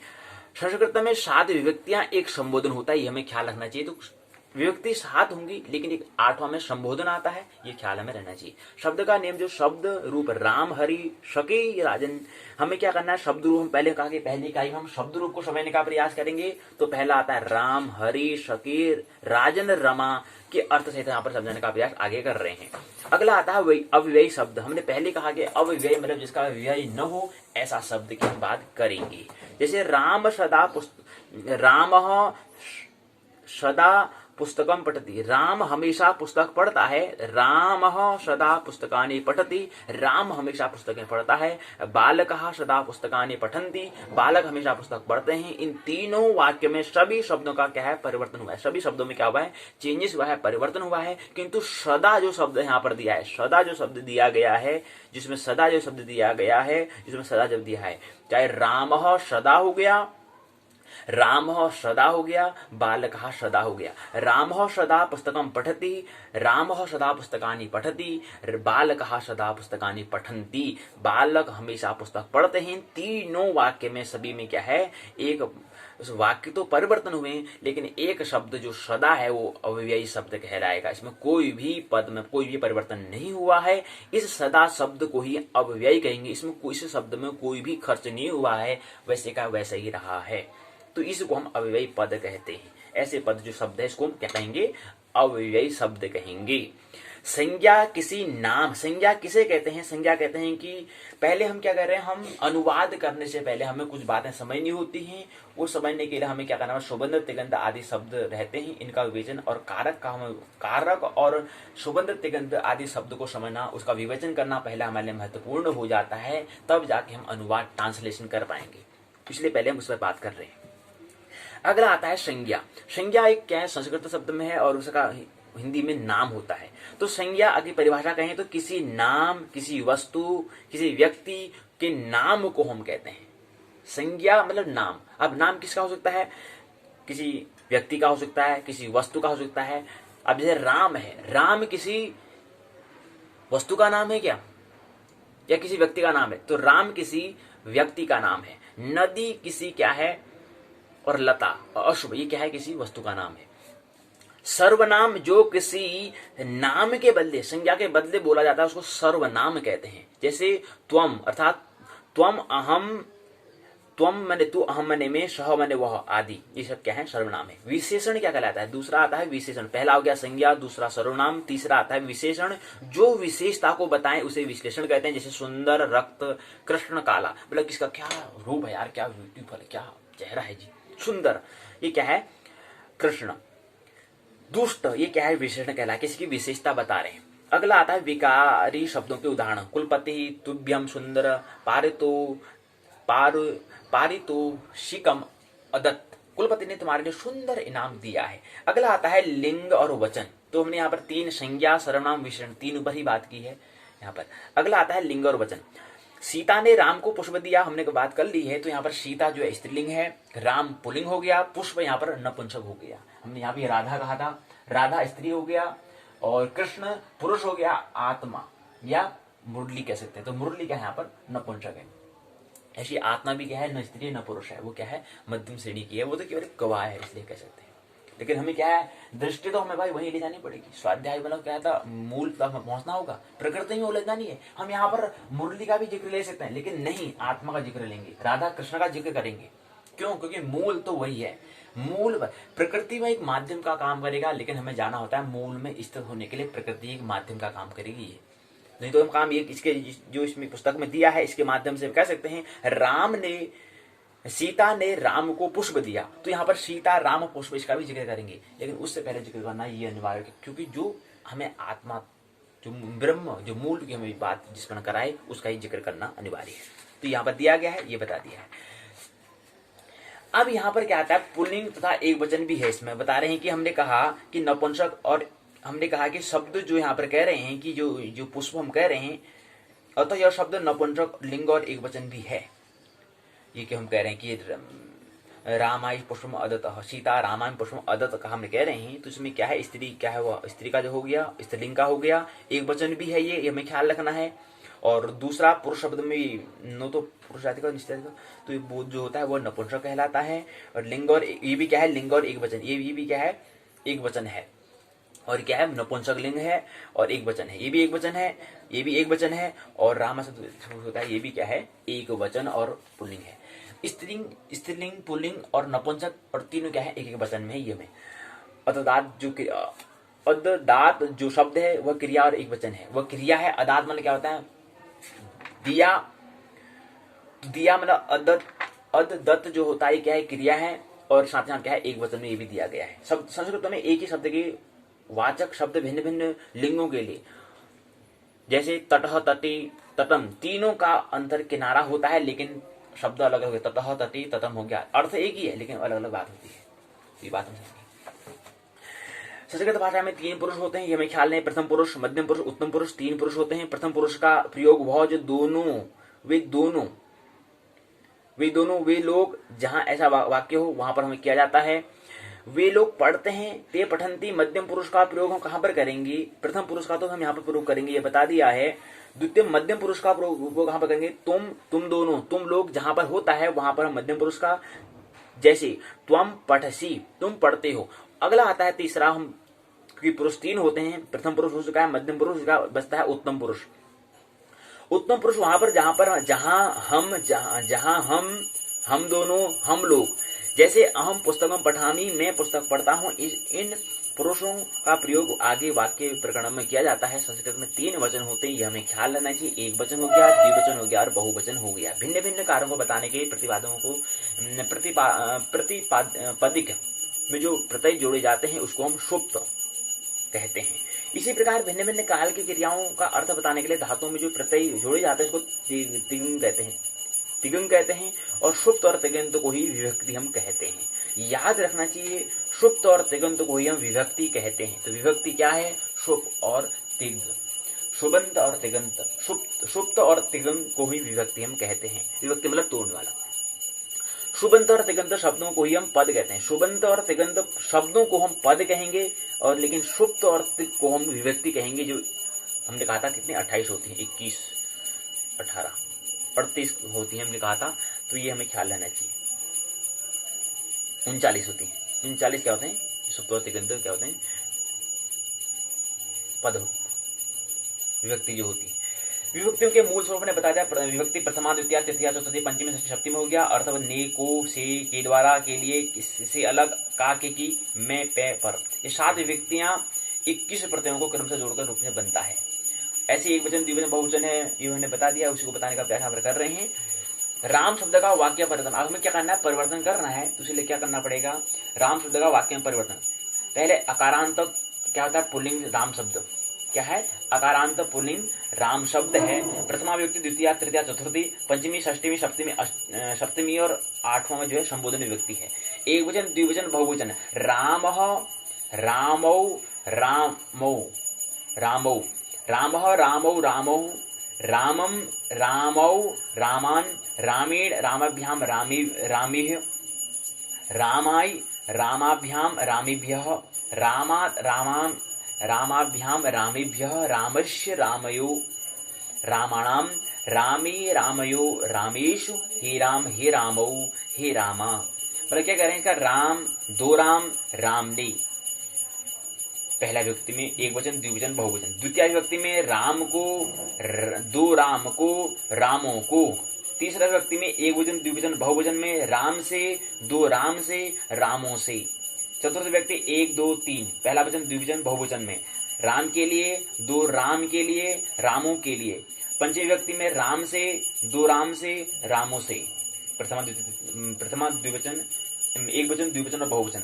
पंचमी व्यक्ति में राम से, 2 राम से और रामों से। छठा में राम का, 2 राम का, रामों के, एक वचन, द्विवचन, बहुवचन। सप्तमी राम में, 2 राम में, रामों में। अगला संबोधन व्यक्ति में हे राम, हे 2 राम, हे रामो का प्रयोग यहाँ पर करते हैं। यहाँ पर क्या है? अकारांत स्त्रीलिंग, अकारांत पुल्लिंग रूप यहाँ पर है। क्या है? अकारांत पुल्लिंग राम शब्द को हमने देखा पहले में। राम के समान होंगे, ऐसे ही राम के समान रमेश का, सुरेश का, उमेश का, दिनेश का, गणेश का, ये सब क्या आएंगे? इसी प्रकार उसमें अकारांत पुल्लिंग रूप में होंगे। जैसे राम का हमने बता दिया अकारांत पुल्लिंग में जो पहला भाग बताया है, इसी प्रकार रमेश, सुरेश, गणेश, दिनेश, उमेश सबका ऐसा ही होगा। कुछ अक्रांत शब्द अर्थ यहाँ पर दिए गए हैं। नर मन मनुष्य होता है, बालह मतलब बालक होता है, पुत्र मन पुत्र होता है, जनक मन पिता होता है, यहाँ पर दिए गए हैं। शिष्य मन शिष्य होता है, यहाँ पर शब्द दिए गए हैं। उपहार मतलब भेंट होता है, ये बताने का प्रयास यहाँ पर किया गया है। अब वाक्य में हम परिवर्तन करना है, ट्रांसलेशन हमें करना है, संस्कृत को हिंदी में करना है। लिखा है रामः गृहं गच्छति, इसका मतलब होता है, अब इसको हम पूछ दिया नहीं, प्रश्न पत्र में हमें लिख दिया कि रामः गृह गच्छति, और हम हिंदी में समझने वाले व्यक्ति हैं, तो वहां पर हमें परिवर्तन करना है, ट्रांसलेशन करना है, अनुवाद करना है। क्योंकि हमने कहा कि हम क्या करने लगे, खंड तीसरे में पहुंच चुके हैं। व्याकरण को तो आप समझेंगे, लेकिन मुख्य तौर पर हम अनुवाद को भी याद करेंगे, तो दोनों को और अनुवाद की ओर हम प्रवेश कर चुके हैं। कि पुस्तक का 3 नाम, नीति का भी पूरा हो चुका है, व्याकरण भी लगभग पूरा हो चुका है, अनुवाद की ओर हम प्रवेश कर रहे हैं। तो अनुवाद हमें करना है, रामः गिरम गच्छति, तो इसका अगर आप हिंदी में बताओ, या बहुत से राम विद्यालय में पढ़ते हैं, इसको संस्कृत में करो, तो कैसे करोगे? उसके लिए हमें पहले ये कार्य जो मैंने बताया था उसमें हमें ख्याल रखना होगा। अब रामः गृहं गच्छति, तो राम जो है, राम को तो ठीक है, क्या कोई नाम हो, कोई दिक्कत नहीं है, लेकिन गिरह को हिंदी में क्या कहते हैं जी, ये पता होना चाहिए। अच्छा गिरह को क्या कहते हैं? घर कहते हैं। गच्छति मेरा संस्कृत शब्द है गच्छति, तो हिंदी में क्या कहते होंगे यार? जाता। तो इसलिए क्या बन जाएगा? राम ग्रह गच्छति यहाँ पर जुड़ा है, इसका मतलब क्या है? ये भी तो ही बनेगा, तो राम घर जाता है, इसका हिंदी में क्या हो गया? रूपांतर हो गया था, अनुवाद हो गया। अब ऐसे ही अगला रामाह पुस्तकालय पठंती, बहुत से राम क्या है विद्यालय में पढ़ते हैं। अगला ही त्वम रामम पश्य, तुम राम को देखो। तो राम पश्यतः, दोनों राम को देखो। वे दोनों दो राम को देखो। ये है बालकाः रामेभ्यः पठन्ति, लड़के बालकाः रामेभ्यः पठन्ति, बहुत लड़के बहुत राम से पढ़ते हैं। रामस्य गृहम् अस्ति, तो राम ही हो गया, गृह मेरा घर हो गया, अस्ति मन है, ये पता होना चाहिए हमें। अब संस्कृत में अस्ति क्या है होता है, गृह मतलब घर होता है, राम मतलब, अब राम तो ठीक है राम, लेकिन यहाँ पर रामस्य है, लेकिन थोड़ा कुछ अंतर तो है। यहाँ पर रामस्य है, लेकिन यहाँ पर भी राम हो रहा है, क्या बात है। अगला आता है मम चित्त रामे अस्ति, मेरा चित्त राम में है, मेरा मन जो है राम में है। ऐसे यहाँ पर दिया है, अभ्यास के प्रश्न दिया है। वाक्य रचना में किसका प्रयोग किया जाता है? शब्द ये पूछा गया है। पुरुष कितने होते हैं ये पूछा है, लिंग कितने होते हैं, वचन कितने होते हैं, विभक्ति कितनी होती है, संबोधन कितने होते हैं। इसी प्रकार से अगला रूप आता है हरि। देखो ना, ये अकारांत पुल्लिंग में राम शब्द आता है, राम शब्द आता है। ऐसे रमेश, सुरेश, उमेश, दिनेश के होते हैं, लेकिन अगला शब्द आता है, वो आता है हरि शब्द का आता है वाक्य में परिवर्तन करने के लिए। तो यहाँ पर ये क्या है, वो तो पहले वाले जो हम राम की बात कर रहे थे, राम अकारांत पुल्लिंग, राम शब्द जो है अकारांत पुल्लिंग, जो राम शब्द है वो अकारांत पुल्लिंग है। अब यहाँ पर जो हरि शब्द आ रहा है वो क्या है? इकारांत पुल्लिंग है।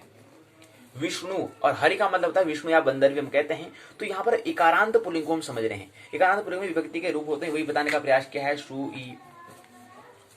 इकारांत पुल्लिंग है, इसको समझेंगे।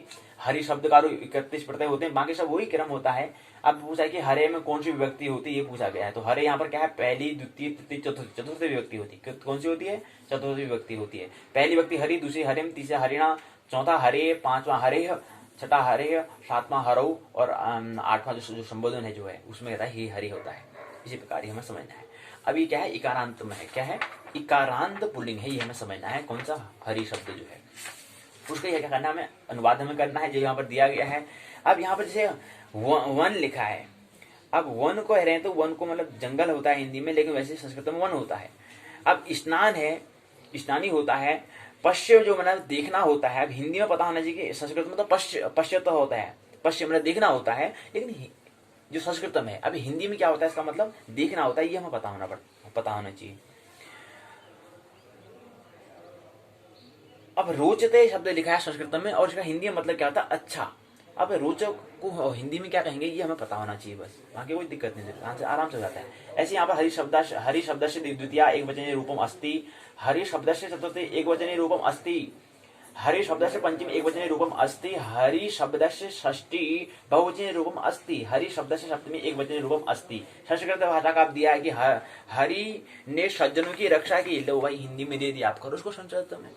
हरि तो हरि हो जाएगा, सज्जन को क्या कहते हैं, सज्जन की रक्षा को क्या कहते हैं, ये पहले तोड़कर पता होना चाहिए, बाकी नियम को लगाएंगे तो हो जाएगा। अब हरि ने कहा यहाँ पर सज्जनों की, यहाँ पर क्या है? ने और की जो हम कह रहे हैं क्या है? अब ने में हरि ने किस में आता है? हरि ने अर्थात क्या है? प्रथमा विभक्ति है। हरि ने कहा है, हरि ने सज्जनों की किस में आता है? की आता है, षष्ठी विभक्ति आती है, षष्ठी विभक्ति आती है।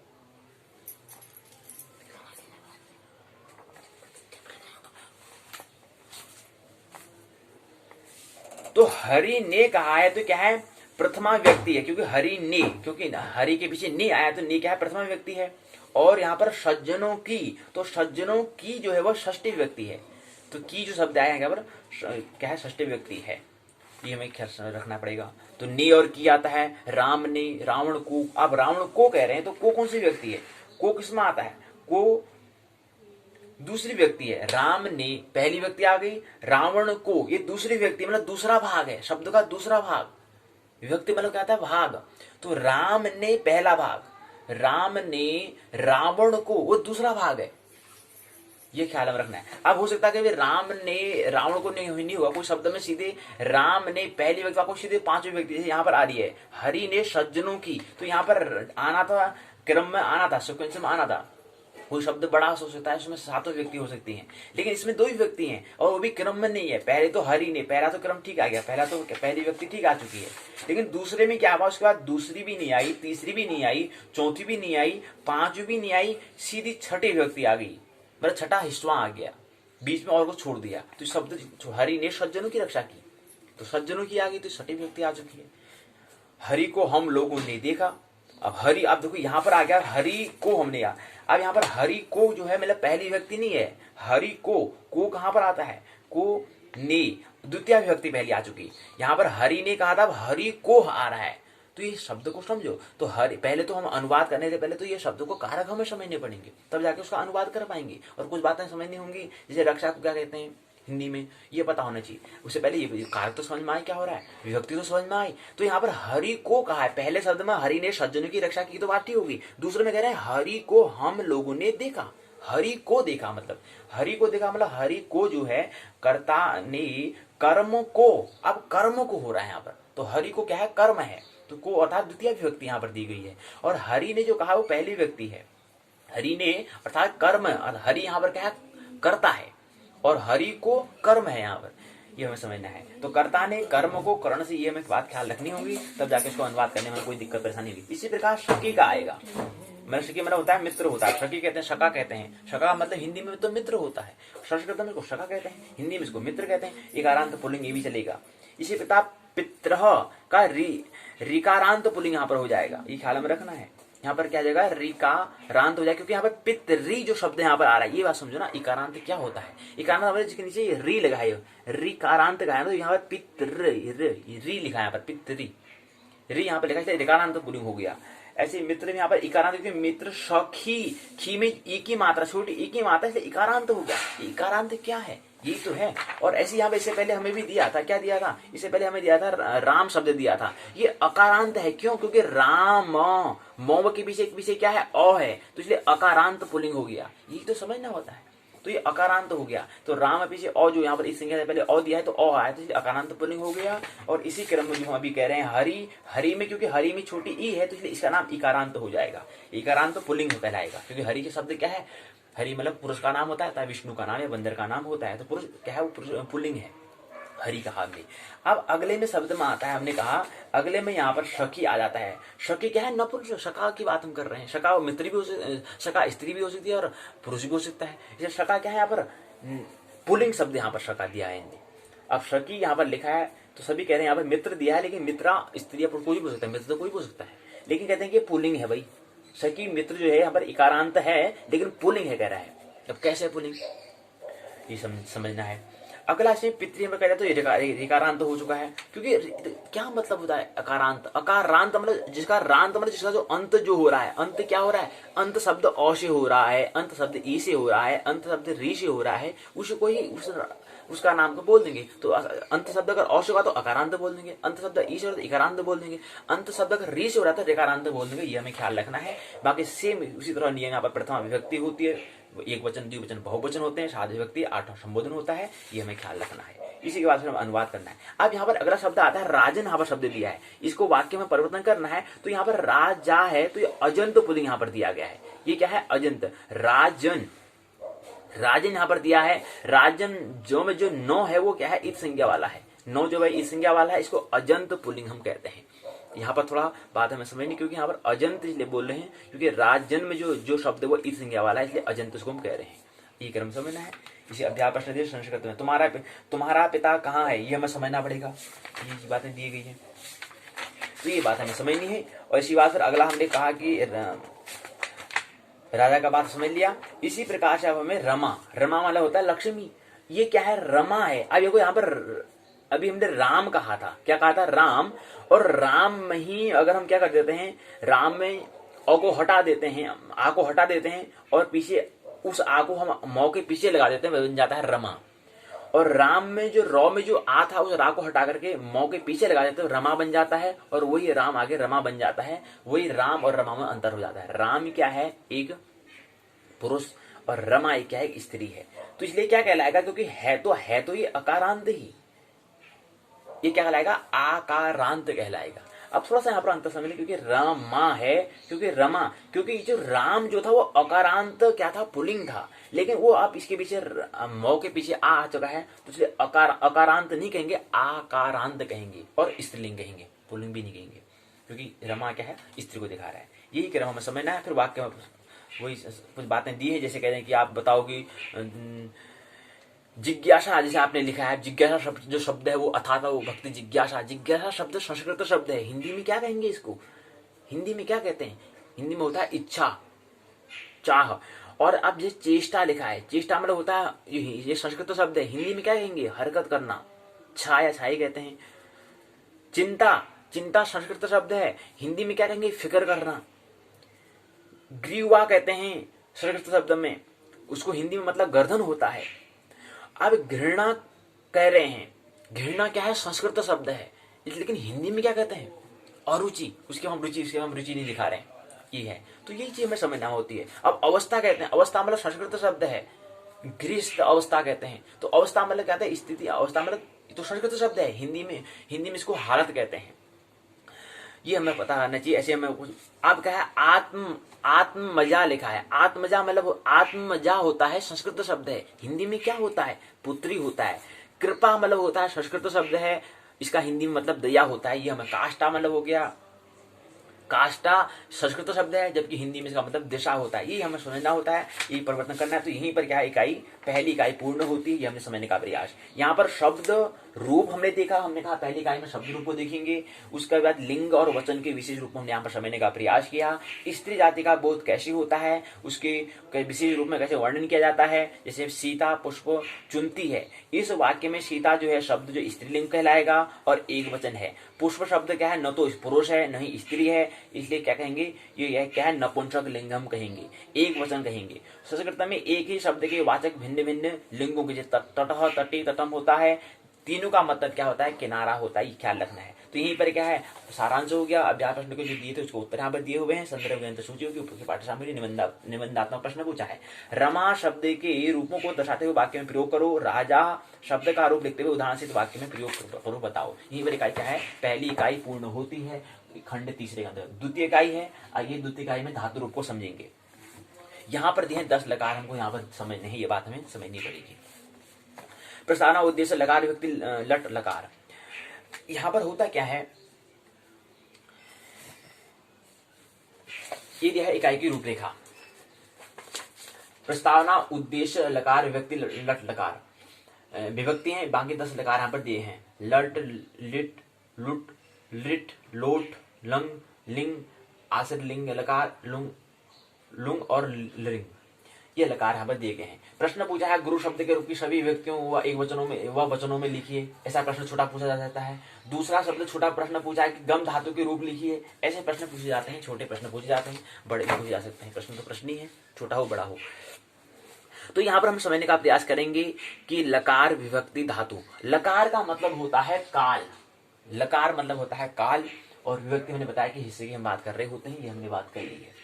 तो इसमें काल की हम बात करेंगे, विभक्ति धातु रूप, यहां पर हम बात करेंगे धातु रूप के बारे में बात करेंगे। भू अश अर्थ और उदाहरण से हम समझने का प्रयास करेंगे।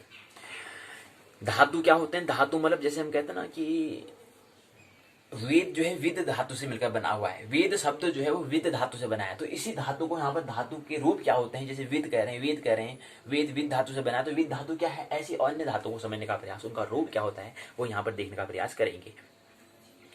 साथ यहाँ पर क्या है, उद्देश्य दिए हैं, पढ़ लेंगे तो उद्देश्य का हम अगर हमने अध्ययन करा तो उद्देश्य हमारी पूर्ति हो जाएगी। लकार विभक्ति के अंदर हम समझेंगे, पहला क्रम आता है, लकार का मतलब होता है काल के बारे में बात हम करेंगे। भूत भविष्य वर्तमान 3 काल होते हैं, ये काल होते हैं, ये समय नहीं। समय का समय छोटा हिस्सा, उसका थोड़ा मध्यम जो होता है वो काल होता है, और उससे काल से भी जो बाहर हो जाता है वो होता है शाश्वत सनातन।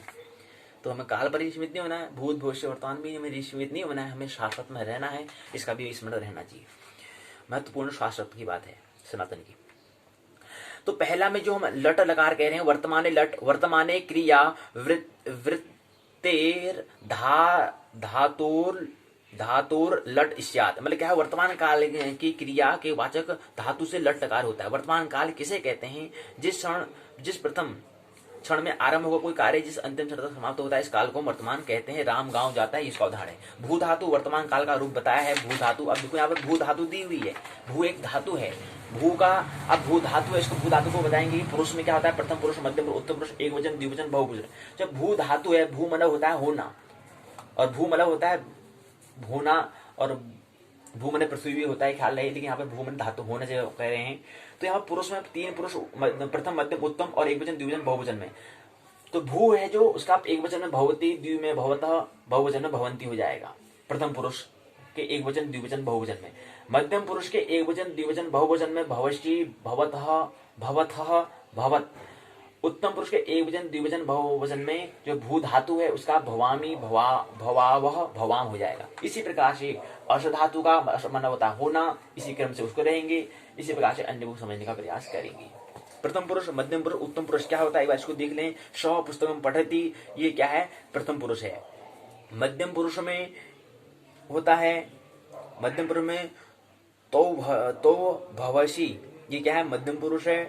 अहम अस्मि में क्या है, ये हमें समझना। मध्यम पुरुष का प्रयोग देखो, जो पहला प्रथम पुरुष है, जहां पर वो वे दोनों वे लोग का प्रयोग होता है, वहां पर प्रथम पुरुष का प्रयोग किया जाता है। और यदि कर्ता एक वचन तो क्रिया एक वचन, कर्ता बहुवचन तो बहुवचन क्रिया क्या होगी? बहुवचन कहलाएगी। मध्यम पुरुष का वहां पर होता है जहां पर तुम दोनों, तुम लोग का प्रयोग होता है। तो त्वम भवसी, यहाँ कर्ता तुम है, क्रिया भवसी है, वर्तमान काल का एक वचन है। मध्यम पुरुष का प्रयोग वहां पर किया जाता है, ये हमें ख्याल रखना चाहिए। मध्यम पुरुष का उसको आता है उत्तम पुरुष का। उत्तम पुरुष का वहां पर जहां हम दोनों, हम लोगों का प्रयोग होता है। अहम भवामी, हम हो रहे हैं, कर्ता अहम है, क्रिया भवामी है, वर्तमान काल एक वचन है।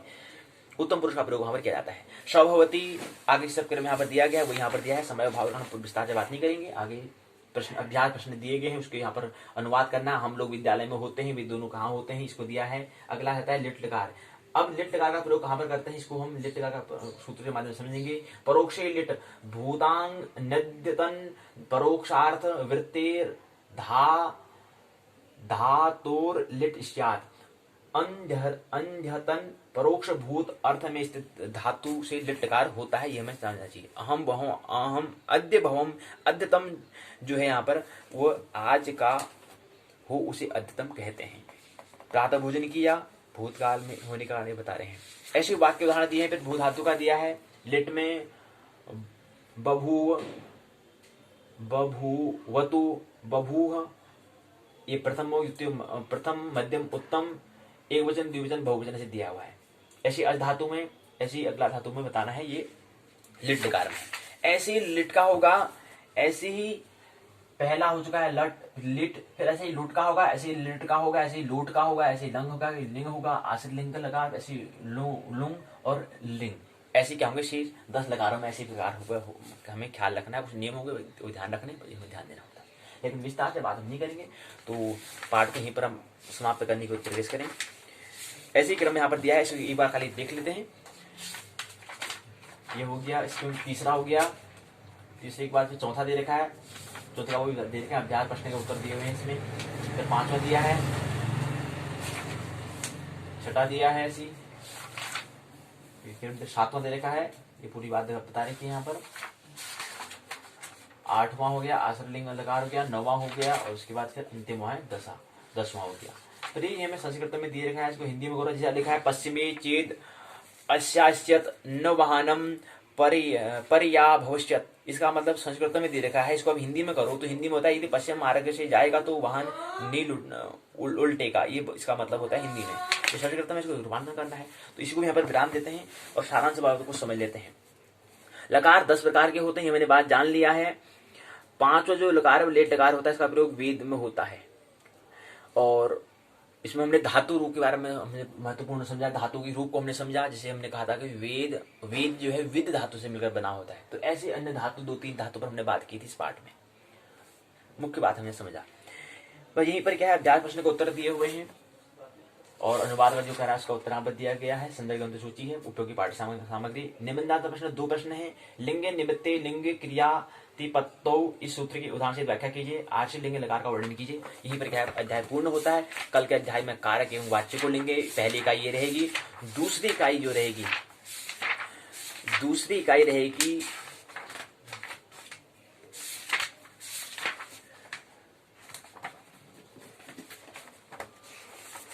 23 तारीख तक हमें क्या करना है, पाठ्यक्रम को पूर्ण कर देना है। तो हमारे पास क्या है, सामान्य नियम शब्द रूप को हमने समझा आज के पाठशाला में तृतीय खंड के अंतर्गत, और दूसरी इकाई हमने समझा लकार विभक्ति धातु रूप को हमने समझा।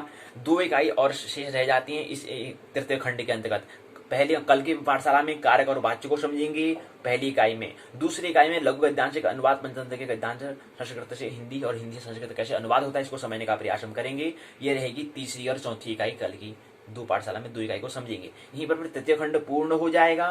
तो कल की पाठशाला में 2 इकाई को लेंगे। परसों की पाठशाला में फिर हम चौथे खंड में हितोपदेश चौथे खंड में पहुंचेंगे। वहां पर 2 इकाई रहेंगी। पहली इकाई नीति कथाओं का विकास और महत्व को समझेंगे। उसके बाद दूसरी इकाई रहेगी हितोपदेश की कथाओं का सारांश। तो इसको भी एक दिन में अर्थात 22 को हम समझेंगे। आज 20 हो चुकी, 20 नवंबर हो चुका है। कल की 21 को हम तृतीय खंड के 2 इकाई को, 2 इकाई जो शेष है उसको समझेंगे 21 तारीख को। 22 तारीख को फिर हम चौथे खंड में प्रवेश करेंगे हितोपदेश। उसमें पहली और दूसरी इकाई को समझेंगे, नीति कथाओं का विकास महत्व, हितोपदेश की कथा का सारांश, जो 22 तारीख को समझेंगे। 23 तारीख को हम फिर 2 इकाई शेष और रह जाते हैं, चित्रगीव हिरण कथा अंतर्गत इसको, और दूसरी इकाई है चित्रगीव हिरण कथा अंतर्गत जो बातें होंगी उसको समझेंगे। तो 2 मतलब कहने का मतलब है 3 दिन की और रह जाती है। 2 दिन की फिर प्रश्नोत्तर चर्चा होगी। उसके बाद हम तत्क्षण क्या है तृतीय प्रश्न पत्र की ओर प्रवेश करेंगे। तृतीय विषय जो है, तृतीय विषय के प्रथम और द्वितीय प्रश्न शेष जाते हैं, वो है मनोविज्ञान की ओर हम प्रवेश करेंगे। और आखिरी तक हमें क्या करना है, इस वर्ष के अंतिम दिसंबर तक है पाठ्यक्रम पूर्ण करना है। हमने बताया कि 5 दिसंबर 2020 को प्रश्न पत्र जो संस्कृत है, जो संस्कृत विषय है उसके पहले और द्वितीय दोनों प्रश्न पत्र की हमें परीक्षा होगी, ये हमें ख्याल रखना है। और उसके बाद में नए साल के प्रथम सप्ताह में क्या होगा, मनोविज्ञान का प्रश्न पत्र का क्या होगा परीक्षा होगी। उसका आयोजन यहाँ पर करेंगे, जैसे हमने ज्योतिष का किया था वैसे यहाँ पर भी आयोजन करेंगे। कि परीक्षा भवन में क्या जैसा होता है, वहां पर हमें किस प्रकार से हमें काम करना होता है, उसको थोड़ा यहाँ पर तैयारी घर में कर लें तो हमारे लिए ज़्यादा श्रेष्ठ होता है। उसके बाद जैसे परीक्षा हो जाएगी, उसके बाद 3 की क्या हो जाएगी, 100 दिन की कार्यशाला पूर्ण हो जाएगी। उसके बाद फिर हम क्या करेंगे, द्वितीय प्रश्न पत्र द्वितीय वर्ष स्नातक द्वितीय वर्ष की पाठ्यक्रम पर हम चर्चा करेंगे। थोड़ा हमें वक्त मिलेगा तो वही हम 3 विधि हम अपनाएंगे, पहली बार, दूसरी बार, तीसरी बार। 33 दिवसीय पाठशाला करेंगे। शांति शास्त्र में एक बार पहले में 33 दिन में तीनों विषय को 33 दिन में बांट लेंगे। उसके बाद फिर पुनरावृत्ति, जब दूसरी बार जब उसको देखेंगे, रिवीजन करेंगे, पुनरावृत्ति करेंगे, पुनः दर्शन करेंगे, उसको थोड़ा और संक्षिप्त ले लेंगे। और तीसरी बार जब पुनरावृत्ति करेंगे उसको और संक्षिप्त ले लेंगे। हो सकता है 7 दिन का हो या 7 दिन 14 दिन का हो, उसको हम देखेंगे, इस हिसाब से बनाएंगे। इस हिसाब से 3 बार पुनरावृत्ति करेंगे। तो ऐसे पाठ्यक्रम को पूरा हमें ऐसे क्या करना होता है, देखना होता है। ऐसे हम उसको रणनीति के अनुसार उस रणनीति प्लान बनाना होता है, इस हिसाब से कैसे पाठ्यक्रम को पूर्ण करना होता है। मानना नहीं है, जानना है, आनंद महोत्सवपूर्वक जीवन जीना है। और महत्वपूर्ण सूत्र है उत्पत्ति और विनाश का दर्शन, बुद्ध का प्रसिद्ध वचन, इस पर हमें ख्याल करना है। मेरी बातों को प्रेम पूर्वक शांतिपूर्वक सुना, बहुत बहुत अनुग्रहित हूँ। अंत में सबके भीतर बैठे परमात्मा को प्रणाम करता हूँ, मेरा प्रणाम स्वीकार करें।